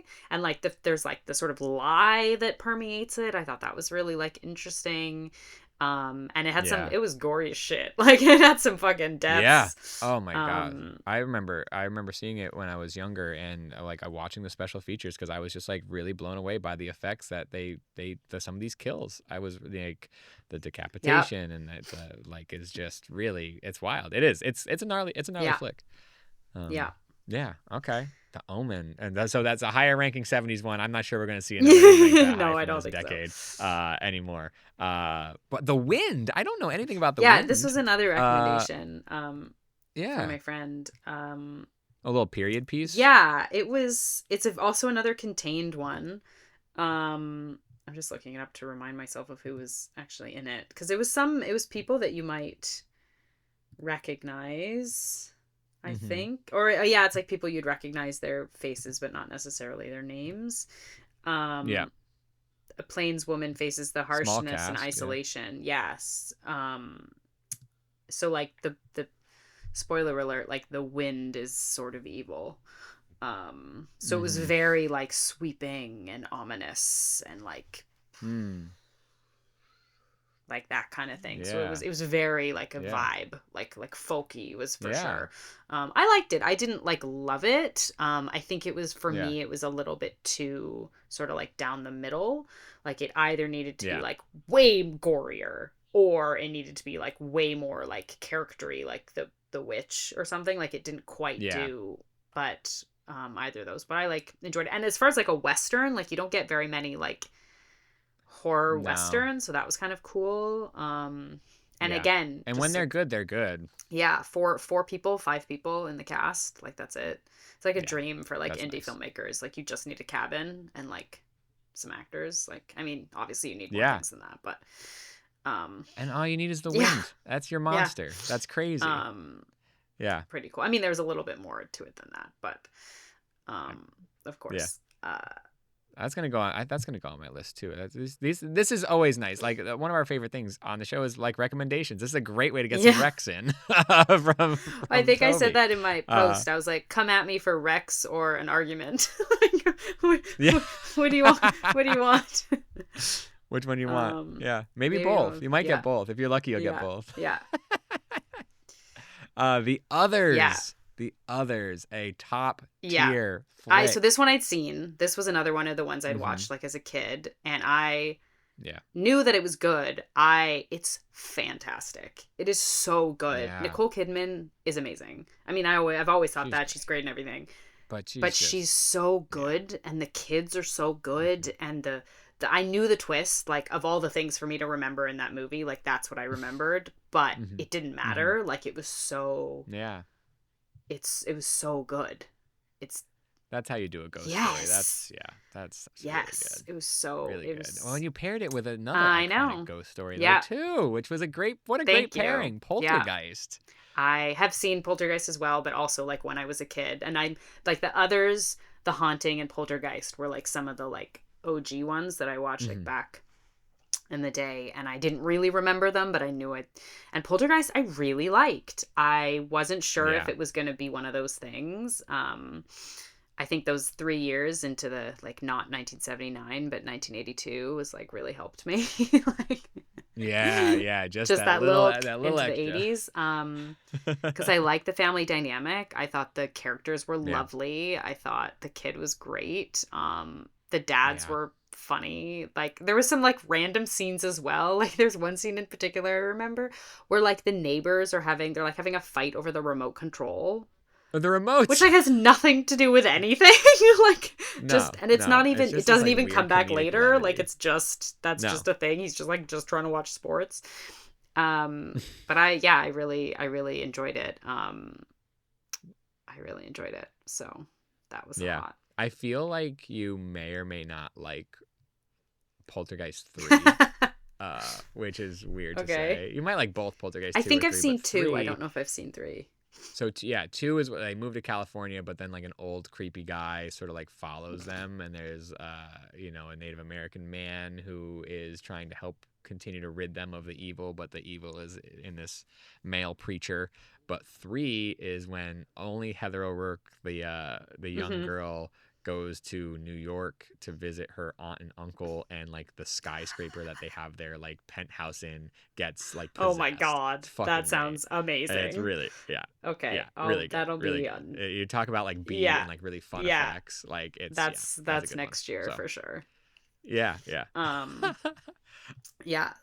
That's Yeah. good. So then, okay, so this is funny because I have a friend who's been following along. She's like not a horror girl really, and every single, maybe not every single post, but I would say like 60% of my posts, she commented. She told me to watch Sweeney Todd and Sleepy Hollow. She also said Edward Scissorhands, but I had to fight her on that because that's not horror. Like that, it doesn't even say horror in any of the descriptions. So that was my rule. Yeah. And she was like, Johnny Depp, Johnny Depp, Johnny Depp to every single post that I did. And I was like, let me just get through my like sort of original list and then I can, because I'd sort of added some things. Then I'm taking requests. I was like, then I'll get to, because I knew I was going to do Sweeney Todd and Sleepy Hollow as like a pair. And so I was like, let me just like get to that sort of brainwave. And so I watched these specifically I've seen them both, but I watched them specifically for her because she would not shut up about me watching a Johnny Depp. And I mean, I've seen them both, but Sweeney Todd is excellent, and I forgot that it's so good. I really forgot. Yeah. I love the musical anyway, but it's so good. It's like peak Tim Burton and Johnny Depp and Helena Bonham Carter, and everyone is so good. Alan Rickman, like it's just, and the style and the, like, if you want a movie that feels like Halloween, like even though they don't mention it at all, actually kind of also Sleepy Hollow as well, because of the gothicness of it, the color palettes, like it just like feels like the month of October. Sleepy Hollow too. I didn't remember how much of a mystery Sleepy Hollow was. Like it is a whodunit. Like they're trying to figure out who the killer is, which I was on board for. Sleepy Hollow we had watched last year, I think, and I must have seen it once, but I really didn't feel like anything stuck with me, and it's vibes, it's mysterious, like the gore is still good, like it has the wardrobe, the styling is excellent. So my only issue is the age difference between Johnny Depp and Christina Ricci, but you hate to see it. Yeah. And it just doesn't feel any better now. Especially since like I've heard her talk about it in interviews, and like everyone knew it was weird. Like even at the time. Like it's just like we don't need that. We're not to that part. Yeah. So then I ended the night with Sleepaway Camp. We're getting into Sleepaway Camp. The true 80s B universe. And we love Sleepaway Camp. It seems like we might have been a little bit more on the fence. So I know I said that the ratings that I'm giving them is how much I enjoyed it, but I would say that for the B movies, that's I need like a separate rating, because I feel like Sleepaway Camp is like a 2, but I enjoyed it like a 4. Like, you know what I mean? Okay, like right. there's some where it's just yeah. It was like last year we watched Tammy and the T-Rex. Have you ever seen that? Oh. So Tammy and the T-Rex ruled. Did you watch the like the gore cut, or the PG? I think the gore cut. If you saw blood, you watched the gore cut. There's a PG version that they put out on no. It eliminates all of that. That sucks. Okay. But I think I rated that one. It was like 0 out of 5 for acting, 0 out of 5 for special effects, and 0 out of 5 for plot. 5 out of 5 overall. Yeah. yes. Yeah. And I kind of felt that way about Sleepaway Camp. Like it was completely ridiculous. The ending, oh my god! So I did not. I didn't know anything about it. I didn't know what to expect. Oh, what a beautiful, genuine. And I was texting my friend as it was happening. And like I'm pretty. I don't want to spoil it, but I literally like just texted like, on this show this is spoil. I literally just texted him like, this is a top like tier. in all caps, like penis. Like Yep. Oh gosh, that it is. I'm so glad you got to have that experience. Yeah. You know, to be It surprised was in that way really, and be able to text penis in all yeah. caps. And just some of the moments in that were just the mom at the beginning and the end. Love her. Oh yeah, you had you put, what'd you put, best favorite best best fashion. fashion, right? Was to Mostly her, yeah, but also best the fashion like goes the to shortest Sleepaway Camp. shorts and the croppiest The of shortest tops, shorts. and it was just so Yeah. 80s. Eat shit and live. Yeah. And yeah. One I did miss. Sorry, No. just going back to the Omen. You did select that for the best death, Yeah. which was the Yeah, decapitation. that of was Glass. excellent. I had this underneath my. Oh yeah, I was gonna. my I other, was like, yeah, we could tab talk here. about that now or later. Because also I did for Slacks that pants movie that we watched. Maybe we could go through that. Best dance. We could go through that at the end if we want. Yeah, we'll do that as a at the end. We'll do that at the end. because that's Yep. really funny. Yep. Yeah. So Sleepaway Camp. So then I immediately, well, I guess the next time I watched movies, I had to take a day off. I watched Sleepaway Camp 2 and then 3. Yeah. 2 was my Unhappy favorite. Campers is, it's good. It's good. It's better than it has any right being. It's a lot of fun. And that chick was really good. She's someone cool. I can't remember. Someone's sister? The actress? I don't remember. Yeah. What is her? Oh, Pamela Springsteen. Springsteen. She's That's Bruce right. Springsteen, which is Yeah. hilarious. Yeah. Just as a little. Yeah. But yeah, that was really fun. I was like, this is, even though they're bad, I was like, okay, we're cooking. This is like where I like to play. For 2 and for 3. 3 I liked less than 2, but I was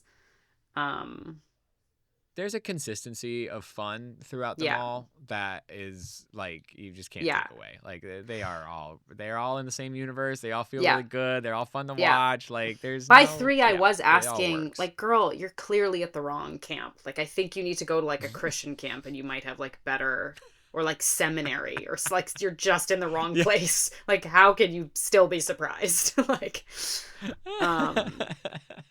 but girl gotta do what a girl gotta do, I guess. Okay, and then I ruined everything. Yeah, you do not. This is a big. Did you get this recommended to Yes. you?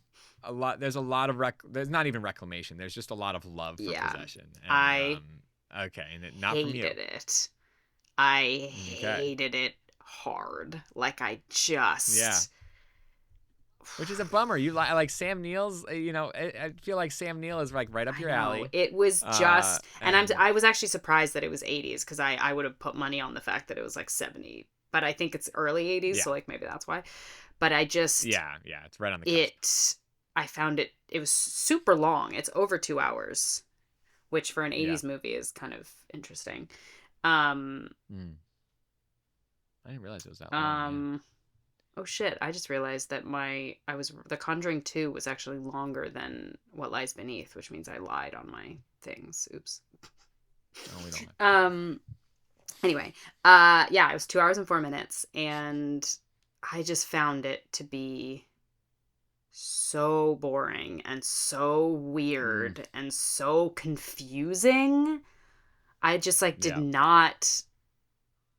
Maybe I'm just dumb, but I was like, I don't understand who's possessed, who's this guy, who's in control of who. Like, it just did not get it at all. I admittedly it's a blind spot for me. I've a lot of people talk about it. I see a lot of like gifs and memes, and just in our horror circle, there's a lot of talk about it and chatter about it. I've yet to watch it myself. You should. I'd be curious. But people do love it, and I'll report back. But I also think that it feels like it's very easy to not like, though, too. It's also not you know what great I mean? for women. Like, it just. Mm-hmm.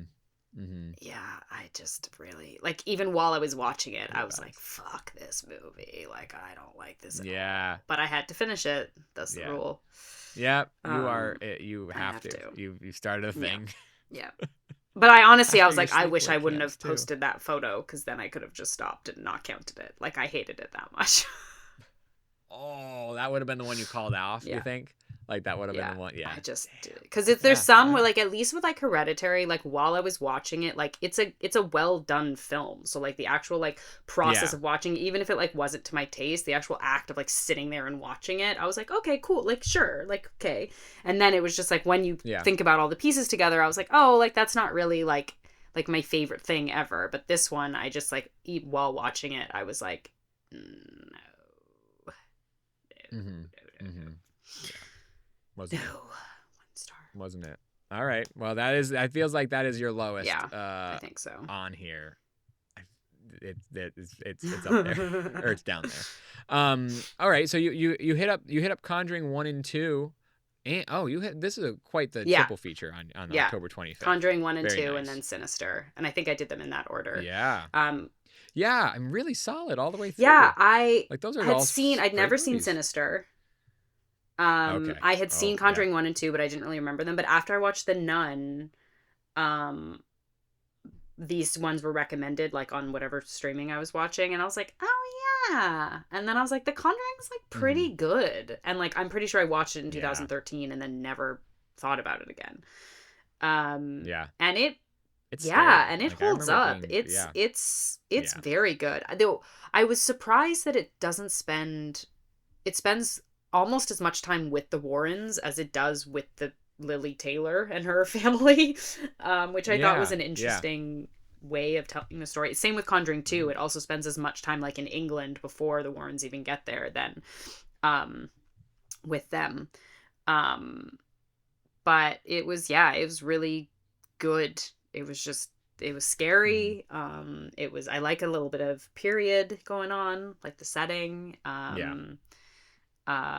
And that sort of era of like the 2010s of horror. I think I liked those kinds of ensemble-y ones. And it is crazy that movie, that series spawns so this many. So I didn't know. I was so looking at the movies. like in the Conjuring universe, and there's like seems like 400. Like I just did not know there were that many. No, it's crazy. Annabelle's, it's kind of, and they keep coming.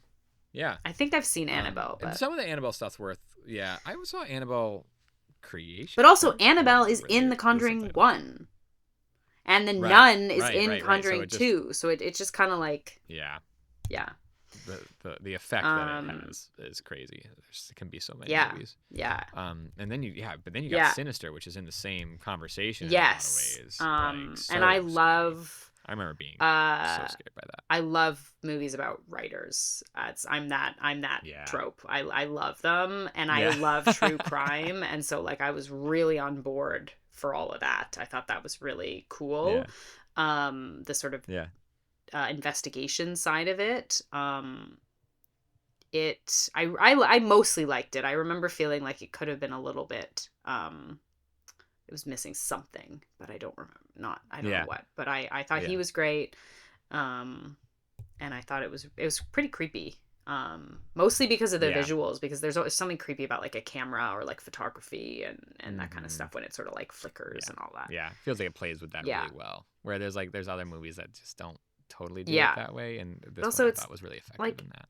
Why is it called Sinister? Like it kind of is it connected to anything?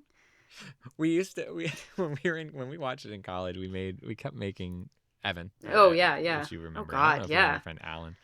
But we kept making a joke that the character's name was Minister Sinister, and then he would sort of spark a series of like almost Nightmare on Elm Street-esque sequels, really funny. And so like the theme, like Minister Sinister had a theme, and it was just chaotic riffing that went too far. For the longest time, I thought that Sinister and Insidious were the same film. Oh yeah, I mean similar words. They have similar ghosts. Yeah, like, they're all in that same category. I also often would get Insidious and Conjuring confused because of what's his face. I couldn't remember. I was like, which one is he the dad and which one is he the investigator? Yeah. So very easy. Patrick Wilson. Okay, so he's a mainstay. Yeah. Oh, for sure. Then we have Practical Magic, which is not horror, but I think it counts. In the same vein of like putting Hocus Pocus in there. It's a Halloween. horror it's Yeah, if you watch Twilight, if you watch Twilight, I'd be like, it's a vampire movie, and you watch it. This season. It's a seasonal. I get it. Practical Magic, and I saw a lot of people watching Practical Magic. Yes, this because year. it's I've never seen it. Okay, Never. it's really good, and I'm not just saying that because I'm a girl, but no, I have wanted to see it. some I just like never... filmy friends who like are surprised that it's really good. And they're making a sequel. That's why. Cast is nuts. Speaking of Nicole Kidman being a queen, she's fabulous, and Sandra Bullock is great. Like it's really good. Baby Evan Rachel Wood is in it as well. It's really good. It's like a supernatural romance. Like it's very different, but like watch it with Carly like one Sunday afternoon. It looks great. You won't regret it. Okay, then October 27th, we're pushing through. City of the Dead, 1960. Really liked it. Okay. 60s, you were saying you wanted to do more 60s stuff, and this was a part of it. Christopher Lee. I don't know. It's good.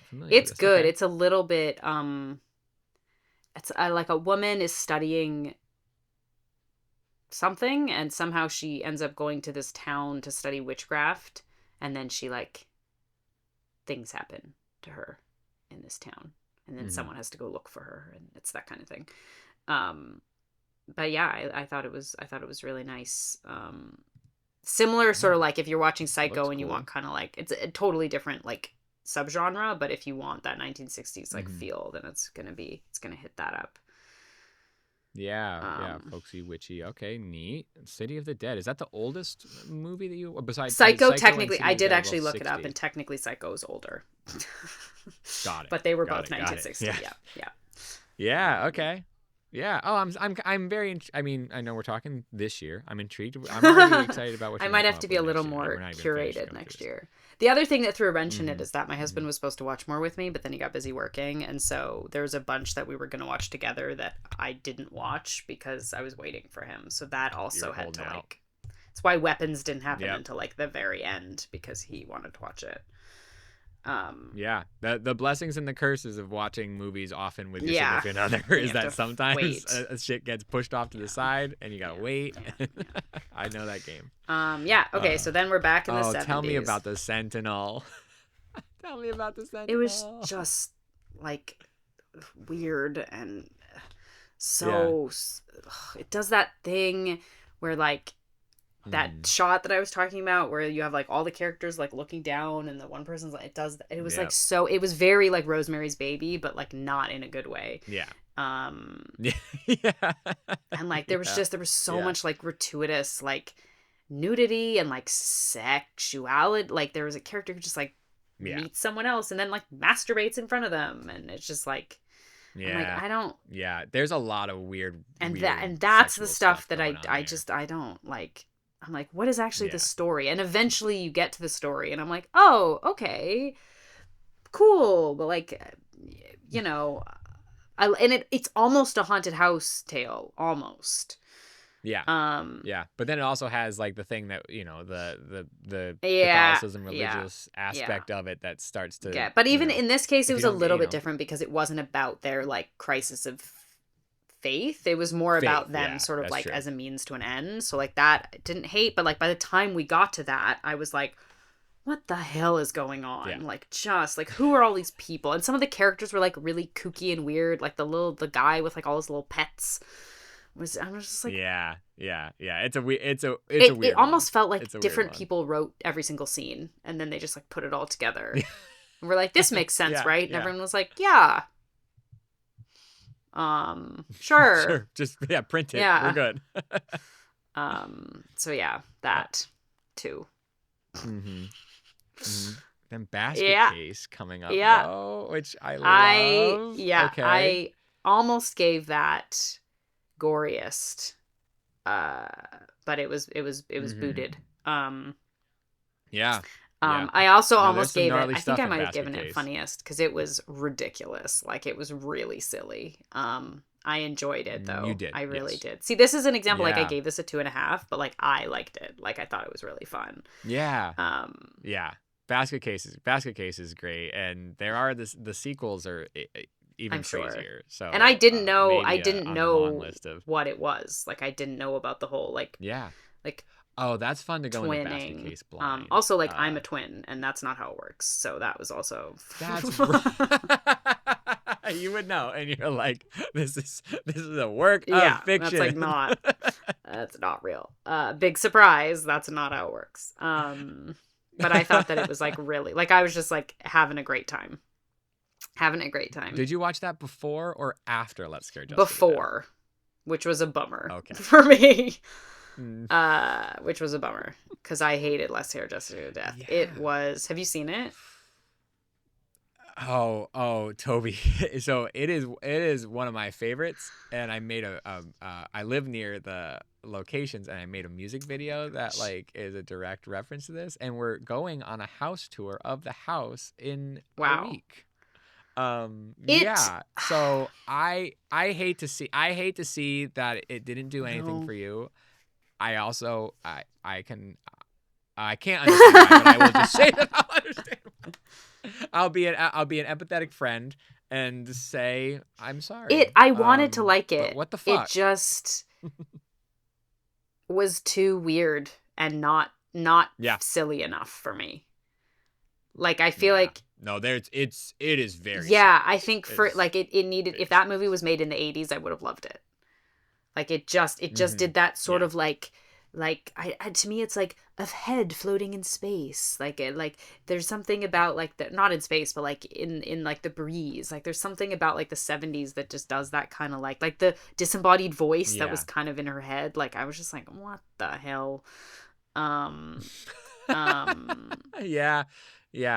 It is, and it is only that vibe. Yeah. Like, there is nothing aside from that vibe. So if that's not the vibe, then it's. And the fact that the girl who was in the house was so obviously the girl in the photo and no one noticed drove me crazy. I was like, she's wearing the same outfit in now as she was in that. Like, it's literally the same. Like, I was like, come on, guys. Like, you could at least have put her hair in like a ponytail or something. Like, it was just so obvious. Exactly the same. Yeah. No, and coming off a basket case, like those it was are two totally polar opposites. It was quite a. Yeah, that's whiplash for sure. Yep. All right, but the 70s are almost out. The 70s I know. I are kept trying. That's what kept happening. I kept diving back. Yeah. So then we did So then on the 30th, gnarly October 30th, the day that had the most watches. Yeah, I don't know how that happened, but it did. Yeah. Like that's real. But I started with the car. A 5-movie day. Okay. And Crazy. Hated it. Yeah. Love the car. I always get confused. Is that Spielberg? No. Okay. Duel is Spielberg. The car is the car. Okay. I get those two movies confused. But James Brolin's in it. He was great. It's just really slow. Yeah. It's like I like stopped paying attention and nothing had happened. Like it just was really like a snooze fest for us. But the car itself was great, and some of the deaths were cool. It's again that 70s thing where like there wasn't really enough of a plot to actually like drive it. Like it just drive it. It just was like sort of like but the car, apparently the car was like so expensive. Which is really, they like custom made it and it like costs like so much money because it's like huge and like the whole front like bumper thing. And it was, I wanted to like it. It was too slow. And then you seen Christine? No. Okay. So that was one that was on our list that we were going to watch. And then my husband got too busy and we didn't end up watching it. Cause he was like, I was like, okay, I'm going to watch it without you. And he was like, no. So I was like, fine. So that'll be Brat. next year. Yeah. Stupid Brett. Then I think I did Waxwork. Yeah, a lot of love. Yeah, for Waxwork. That is one of our loved it. most. one of our most suggested double features is Waxwork. So yeah, we love Waxwork here. Glad to hear It was that you great. liked it as well. That seems Yeah, your it type of does. shit, It was for really silly and gory and creative. I thought it was really cool how they did the different storylines in the through the thing, like the, I don't know what you call it, the portal. Thank you. I guess you call it portal. Yeah. I thought that was really cool. And it was like so gory as well, which I loved. It is. I like gore. That cover art used to scare me so much as a kid. Like, it was so creepy to me. All the disembodied heads and the faces and the and it holds up. It's like one of those movies. It's like, you know, if you saw that cover art and like watched it later on and it was it was dry, you know, but this one lives up to the expectation. Yeah, it was really, and really it I was gonna have a top 5, and then we watched Waxwork, and I was like, I guess I have a top 6. Like, I just like threw it because I just loved it. And it was such a nice change from the car. And then I watched Brain Dead, which I thought I was gonna like a lot. That has like a sci-fi edge to it, at least in concept. I don't know. No, it sort of does, but it was so weird and like slow and like psychological, but not in the messing with your brain sense, but more in the like they're taking you on a weird brain journey, and I just got kind of confused and bored, and I just was like, what is happening? I don't know. This is the 1990 Brain Dead that has the crazy cover. The cast is great. It's this man's Bill face. Pullman and Bill Paxton, I think. Yeah, 2 Bills, so that you don't have to be confused with the other both movie. You can just have them both in one. And I think what also happened is I thought it was going to be way campier than it was, and it ended up being way more like drama, like high sci-fi, as opposed to like sort of like silly. I get that. I feel like so I had it. I don't remember watching it, and I think that I tried, and it just didn't give me what I was expecting as a, you know, I mean, and I was like 16 in high school, right? So I was looking for gore and effects and weird, you know, camp or whatever, and it just we're not delivering. But that cover is amazing. Oh, I think I lied about the order. I think I watched The Car and then Brain Dead and then No, I don't know. Whatever. Doesn't matter. Then I watched Jeepers Creepers, which is a movie I love, and I watch pretty much every Halloween. Mostly, I wasn't going to watch it this year because I was like, I watch it all the time. It's fine. I don't have to watch it. But I needed a palate cleanser after Brain Dead. So I watched it again, and I loved it. And I pretty much only watched the first one. I don't really watch the other. Yeah, you don't go beyond. I've seen, I think, 2 and maybe 3, but I don't care. I love Justin Long, and I love that they're brother and sister. I think that's really, and let me tell you, I watch a lot of horror movies, and there is not often a brother-sister dynamic that is not inherently sexual as well. So it was like, it's just nice to see like that. I mean, we can talk about the director and maybe why that's the case, but that aside, that's a whole. It really is. I mean, Jeepers Creepers does hit on a certain level, which is just unfortunate when you think about it, when you look at it that lens. But you know, it's so good. Yeah, it's so good. It's but I forget that there are so many. Me too. Or multiples. I really do just believe. And it's such a good. When I think about it, I only. It's such a good villain, and it's actually weirdly enough, it's quite contained. I mean, the setting is basically their car, but it's not a very big cast. No. The old lady with the... I feel like it's a good way to do a cryptid movie. Like, I know that like he's kind of a made-up monster, but like that would be how you approach like a cryptid movie. Is the creepy cat lady, the clairvoyant lady, like... It's solid. And I watch it every year, and every year I'm like, yep, this is great. And then... Yeah, it still holds up. Then I suffered badly, and I went to cutting class. Yeah. which was what led you to Cutting Class? I just wanted one more, and I was just scrolling through, and we like Yep. couldn't really decide, and Brad Pitt was on the cover, and I was like, oh, okay, Brad Pitt. sure, like that sounds fun, and I Yeah. thought it was gonna be fun, like I thought it was gonna be like the movies that I like. It's from the 80s, it's a slasher, like I thought that it was gonna be, but it's not really a slasher is the problem. It's way more of like a teen drama, and it was just I always think there's like a handful of like school specific slasher titles, like Slaughter High and Cutting Class. I thought was one of them, and like I can't tell you which ones I've seen, which ones I haven't. They all just sort of exist in the same like sort of title category. So I guess I thought Cutting Class was a slasher I mean too. it technically is, but it's not about one killer who goes after a whole bunch of people. It's more focused on like this one chick and like her relationship with these two guys, one of which is Brad Pitt. Yeah. And like one guy's the bad guy and one guy's Brad Pitt.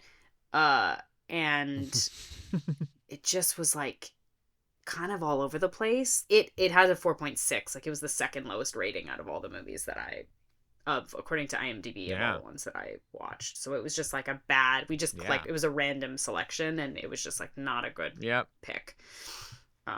Which was a bummer because it should have been fun. And it also hell of a day. It was big. That was big. Oh, I guess that because most of the days where I watched 4 was like a Saturday, but that would have been a Thursday. The Thursday before Halloween, you were just in the thick of it. I love that. I love that. And Halloween Day, you've made it to the end of your list, which is, and this is quite the Halloween I know, it's day. really random. So normally we watch Hocus Pocus, Monster Squad, and Trick or Treat on Halloween. Normally. Yeah. I knew Monster Squad was in your repertoire. We've talked about that. But this year we didn't really have, because we wanted to watch Weapons, and we hadn't watched it yet. So, and then we had Halloween plans, so we didn't end up actually having that much time during the day. So I let my husband pick. I was like, between Trick or Treat, Hocus Pocus, and Monster Squad, like, which one do you want? And so he picked Monster Squad, which is, I love Monster Squad. It's great. It's, I guess, it's Monster movie, which was one of the only ones we watched this year. That's crazy. 80s classic. Phoebe the Phoebe is my fave, with Frankenstein. So good. One day I will dress as her. She's like the child, but she's amazing. Yes. But that's a great I'm halfway there. I got cheeks and bangs, so like what else do I what else do I need? Yeah. You gotta throw something together. But it's like it's one of our faves for sure. It's so good. The line at the end when the army rolls up. So good. It's another one of our most suggested double feature, if not our most. And actually, have you seen it? You've seen it. My favorite part of that movie is the creepy German guy, and the moment when he closes the door and you see, he's like, oh, you know a lot about monsters, and he goes, yeah, I do, and he closes the door and you see his Holocaust tattoo. That is, to me, I'm just like, that's why this movie is so good, because it's like actually grounded in like some kind of like real like trauma or pain or something. Like I think that's that was like a really smart, like just little storytelling bit. No, absolutely. I think that there's, like, we talk about, you can go on, there's a million ways to talk about how horror is like so important in telling sort of stories like that, and to then think about something like Monster Squad, which is so fun and is so like, collecting all these monsters into one area and like sort of reflecting a different thing, to then still have something that hits and is reflective of like, oh, but this is also why these kids love monsters, is also because it tells a story of something that is much bigger than them, even when they don't understand it yet, or like they're too young to experience it. It's I really do love that tag to it, because it also doesn't detract from the fun that it kind of deepens it. Which I think there's so much surface level stuff sometimes. We don't get. Monster Squad's great. Monster Squad's great. Okay, so we actually watched Weapons first, I think. But Mm-hmm. I was really curious about Weapons. I was really, because everyone was raving about it. Yeah. And people were like, it's the best horror movie ever that's ever happened, ever. As they do. And I didn't realize it, but it's the same director writer as Barbarian. So I didn't realize that at the time. And then after I realized that, I was like, oh, that actually explains a lot. Because I mostly liked it. But the contrarian that I am, and it was very gory. I was actually quite surprised at how gory it was. Some of my friends saw my thing because I gave it the most gory thing, and they were like, really? And I was like, yeah, it was, especially since it was such realistic gore. Like a lot of the 80s one is like really like fake looking, but like you haven't seen it, so I won't say anything. But there's some specific moments that I'm like, ooh, okay. Okay. Yeah. My biggest issue with it is that it's actually a drama. It's like not even, and I mean, what is horror? And horror can be whatever you want and blah, blah, blah. But it's not, it's like not even, it felt like an HBO drama. It's very well acted. The performances are great. Yeah. I think the multiple narrative point of views sort of detracted from the story a little bit, because just when you're sort of getting on board, it like switches. And I got a little bit lost in some of the imagery. There's a very specific image that someone dreams that I'm not going to say, but anyone who's seen it will know. And I'm just like, what was that about? What was that? Why was it there? What was it connected to? If there's some deep meaning that I missed, cool. But was my main question. And like with Barbarian, I was super on board with Barbarian. I did like that more than Weapons, I think. But I'm actually changing my review to Weapons to be a 3, not a 3.5. The live edit, it says so. Yeah, it's really funny. But Barbarian, I was super on board until the like reveal of like what the actual thing is, like the big bad. And with Weapons as well, like once you see it, I was like, oh, okay. And I don't know what you know, but it's like, the characterization is really cool. And I've got a friend who always gets on me about how I like to have movies that actually explain themselves, but it's more like I like to actually know, like I need to know that the movie knows what's going on, whether it tells me or not. It's a competency thing, like a movie competency thing. Yeah.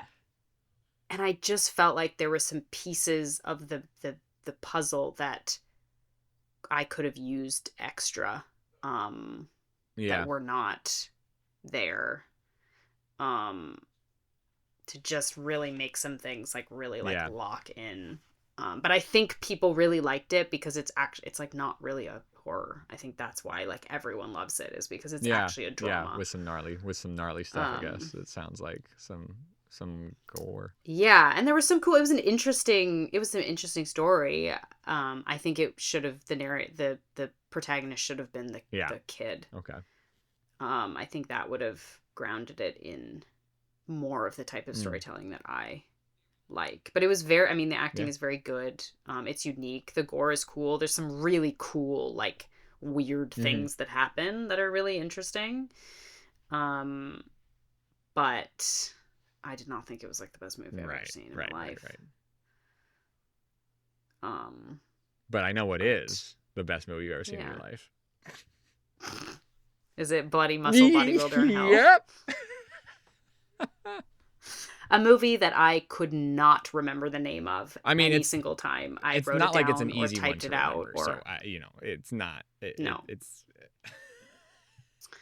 Okay, so I'm not gonna lie. So the reason we watched this one, so when we were looking at cutting class like the night before, I was trying to find something that was like short and fun and easy. We stumbled upon this one. It was like on Shudder or maybe Tubi or something.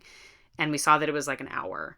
And what happened is after we watched Monster Squad, I like didn't have that much time before we were like going. And I was at 61 movies. And I was like, oh, if I get to 62, that's 2 a day. Like that's a really good number. And so I was like, I need another movie. And like, I don't have very much time.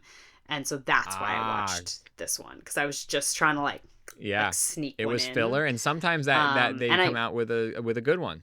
Sometimes filler equals good. And it was, I mean, I'm glad I watched it because it was Yeah, ridiculous. So I also looked it up. It took them 14 years to this has like a storied history, and it just was released pretty recently, like in like a more accessible format. So this has been on my list for a while, and I think we were talking about watching it this year, and we didn't. And it apparently had no budget, so I didn't. But it also took 14 years to make, and so like when I was looking at like the highest budget and the lowest budget, I didn't count this one as the lowest budget because to me it like kind of doesn't count. Because it's like, and it honestly it like feels like a student film. Like it really like, as someone who did some student films, like that's what it feels like. The gore is kind of funny, like it's actually, and I appreciate the story. Like it was kind of interesting. It's about like a guy who inherits this house that he goes to with his ex-girlfriend. I'm not really sure why she's there, but and then like it turns out there's a spirit in the house, and so that causes problems. So that was kind of interesting, but it was just like amateur. Like it just didn't feel like a professional movie. Which apparently it's like a lot of people were like, yeah, for like a Japanese like attempt at this kind of horror, it's like not really what they. But I'm like, I've seen some Japanese horror that's like excellent. So like, I don't know what's happening here. I don't know what that's about. But it was really bad. It was really bad. It was probably worse than Possession, but barely. Like just and half the length. If not less, or more than. Yeah, and honestly, an hour was too long for this. Like it was hard, hard to get through. Wow, that. So Toby, that is 62 movies in the month of October, all horror, or at least all horror, with the exception of, I guess you could say, practical magic. Pretty much. I would still say that that's seasonally appropriate for that in the world for what's happening. Yeah. So then I did these stats, right? So I have like my most watched subgenres were supernatural, and then mystery, psychological, slasher, and then B horror, dark comedy. This is more just like interesting. Earliest movie was Psycho, newest was Weapons, highest budget, surprise, was Sleepy Hollow. Lowest budget was Host, or the Bloody Muscle Bodybuilder, if you're going to count that. Highest rated was Psycho, lowest was Cutting Class at 4.6. Longest was What Lies Beneath, shortest was Bloody Muscle Bodybuilder in Hell. Nicole Kidman was in 2 movies. Lily Taylor was also in 2. Johnny Depp and Ralph Ineson were also in 2. And then we get to the goods. These are my picks. Scariest, which we've talked about, Host, and The Dark and the Wicked. I'm so intrigued by Dark and the Wicked. I'm so glad that you had that on there and that you spoke so highly of it. Yeah, it was really good and unique, and it was good. Really scary for different reasons than Host was. But good. Funniest was Basket Case. I wrote utterly ridiculous. A guy goes to New York with a strange murdery basket. Laughed out loud many times. Goriest was Weapons. It was a close call between this and Waxwork, but the gore in Weapons was very realistic, so it wins. And Bloody Muscle Bodybuilder. See, I already said it wrong. That one was also very gory, but like it's so fake that like it doesn't count. Best Death was The Omen, the OG. The guy gets his head decapitated by a large sheet of glass, and the movie is from 1976, so you know what the effects were like. Good. So good. Multiple angles and everything too. It's just So good. And it kind of comes out of nowhere, it's not so really it's like really. I don't expect it. No, it's really good. No. That's why it took the cake over Hereditary, because I mean, it kind of comes. Hereditary one comes out of nowhere, but you don't see it. You see the aftermath, and you see it from a certain side, but you don't actually see, which they did on purpose, obviously for cinematic reasons. But with Omen, you see they're it. like, we're gonna get this dude's head clean off. Crazy. Yep. In 1976. The best killer I gave to The Car, because it's a car. Best fashion was Sleepaway Camp, specifically the mom, but also the guys wore the shortest shorts and the croppiest of tops. Very 1983. The best dance, which was a category, random but there is category. a lot of dancing, especially within 80s stuff, but this isn't even from an 80s one. Nope, this is in slacks. There's a pair of pants, does a dance, and it's rules. hilarious, and it's just ridiculous, and it was so good. And it's pretty short too, actually. Biggest surprise was Dangerous Animals. As I said, it's not because it surprised me out of nowhere. It's because I was kind of expecting it to be one thing and then was pleasantly surprised that it was so much more than that. And then the best quote is from Sleepaway Camp. She's a real carpenter's dream, flat as a board and in need of a screw. Yeah, which is there are so many good quotes from Sleepaway Camp, and that is a classic. That one I happened to write down. So that kind of it's wins. a very quotable slasher movie. It's, which is not a common thing, I feel, that you find something that also just has stuff you just want to repeat from it, or the stuff that sticks with you. That's true. There aren't very many. I mean, a lot of the Chucky's are, because he kind of has his sayings. Yeah. But you're right, not a lot, because a lot of the slashers themselves don't speak, so there's not a lot of quote. Like even Freddy doesn't really have. He has like some one-liners, but they're spread over like various things. And, and he doesn't really repeat them. Like I'm sure he said like "sweet dreams" or like "I'll be in your nightmares" or like things like that. But yeah, that's funny. So then my overall favorites were Host, Psycho, The Dark and the Wicked, The Autopsy of Jane Doe, Mute Witness, and Waxwork. I thought I put The Others there, but I guess The Others was also very good. I have seen it before. Oh yeah, so you do. Yeah, you do have. Does not include the ones I watch. Oh, every year. Oh, okay, so maybe that's Yeah. And then least favorites was Bodies, Bodies, Bodies, Hereditary, Possession, Texas Chainsaw Massacre in 1974, 28 years later. Not saying they were bad. Just that they weren't for me. Yeah, very that. Wow. I mean, and you have a list here of overall impressions. I feel like it's all stuff that we have touched on just in going through. But I mean, pretty much, yeah.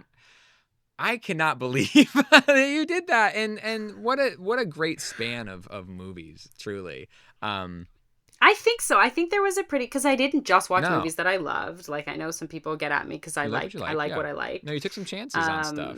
But I watched a range, and I got in some rabbit holes by accident in there, especially in the 70s ones that didn't love. But yeah, I realized I did learn some things about myself. I don't like the priests and nuns. I love a haunted house. Love the 1960s. That's something that I'm really going to be exploring in the future. And I've had a lot of conversations with people about like what makes a movie scary, like what scares you. Because someone else was saying, like, I was at a panel or something for film, and they were like, yeah, right, like whatever scares you, like write a movie about that. And I'm like, I guess, but I actually don't. I don't know. I don't think so. It's like I'm scared of snakes. Like you're not gonna do it. You're not on like an anaconda. You put a snake on screen, like that's not. It scares me specifically, but also it's not a story. Yeah. Like, and just the overall like what for me, it's less about the sort of overall tone and more about like with Host, it was like literally the moment to moment of what you see and what you don't see, like what's in the dark, like that is the scary thing. It's not about the mood. It's not about the theme. The sort of the overall like sense of unease doesn't usually do it for me. Like I did like Speak No Evil, but that wasn't scary. Right. Even though it's overall got this kind of like, what's gonna happen? Oh, that's interesting. So that's kind of interesting to think about, like what makes, and people often fight, me too, about like what is horror, like, oh, that doesn't count. There was a couple movies last year that I was like, that's not horror, like that's, even this year I said it, and it's like, well, A, who am I to decide? But then B, it's like also, and who are you saying, why does it matter? Right, but also Yeah. why does it matter? Like it's if you think it's like Yeah. who cares? Like it's your opinion on whether it's horror or not doesn't actually No, like it doesn't no, matter. no. You just if you Yeah. like it, you like it, or if it's scary. But as it's you know, scary, in this or, you know, in you're this gonna make genre, it in horror. this like group of there are some diehards that will, you know, argue till they're blue in the face about that stuff, and I even know I've been the person to do that sometimes. It's you know, we get Me, right. I mean, me too. And I like my Mhm. slashers, and I like my B horror and my campy, Mhm. gory, sometimes psychological, but often people come at me because they think there's something more Yeah. elevated in the elevated Yeah. horror, and that The beautiful sort of thing about the stuff that's genre more. is that there are so many places that you can live and love those stories, Yeah. and there's so many subgenres and so many ways you can approach this. And Yes. you got a really nice spread here, Toby. Really nice spread. Thank you. And I'm so glad that you Tried. had that we were able to like go through them. I don't know. It's just like this is fun for me. I mean, I hope it's not boring. We'll see. I plan to have you back. No. We have a lot of you know, our listener base is great, and I think just going through here, I'm sure people are gonna, Yeah. especially if they know it, they're gonna be. But if they probably were wanting to not fight me a bored, little bit. But yeah, most people, go ahead. even people, because people coming at me for Hereditary, I was very prepared, even just on my socials, for people to try and fight me. But everyone was like, no, I understand why you don't like that movie, or like, oh, you watched so many. It's like I got street cred now that they'll they'll like trust. That's no, we can in Toby we trust on some of these. Well, if people were not bored, and I know they weren't, but if they want to follow more of you, not only do you watch a ton of horror movies in October, the rest of the year you are acting and you're writing and you're a very Yes. creative person with things going on. So if they wanted to follow along with what you're doing and where you're at, what can they do to do so? On socials are good. I'm on Instagram. The Toby Marks. I'm not on TikTok, or I don't know what the other ones are. Instagram's a good spot for you, and I mean, you did put all Instagram, this yeah, on your Letterboxd. I don't know how often you'll end up using it. Oh yeah, I've very new to Letterboxd. I've got this month and then like 2 other films on there because I keep forgetting. I believe the other films are also horror. I think I've got Heretic and Lawnmower Man on there. Wow, what a double. You are no, but you're Yeah. very active. You're active on Instagram. That's a good place. You know. I am, and I'm acting, and I've got some filmy stuff in the works, so hopefully things will be interesting upcoming stuff that I'm acting in, or that I'm trying to get funding for. Yeah. So, Well, but yeah, open socials. invitation anytime you want to come back on, talk about what you're doing, or talk about a flick. Let's do Thanks. it. Yeah, I like it, especially a lot of these, because I hadn't heard of a lot of these, so it's really cool that like you have, and not only that, but you've got like people who are like, yeah, like let's go. You might catch These, some like, flack, you might get weird. some praise. We'll see what the people say. But always good to talk to you, and happy to have you on, Toby. Thank you. Thank you so much. You're listening to the Geekscape Network.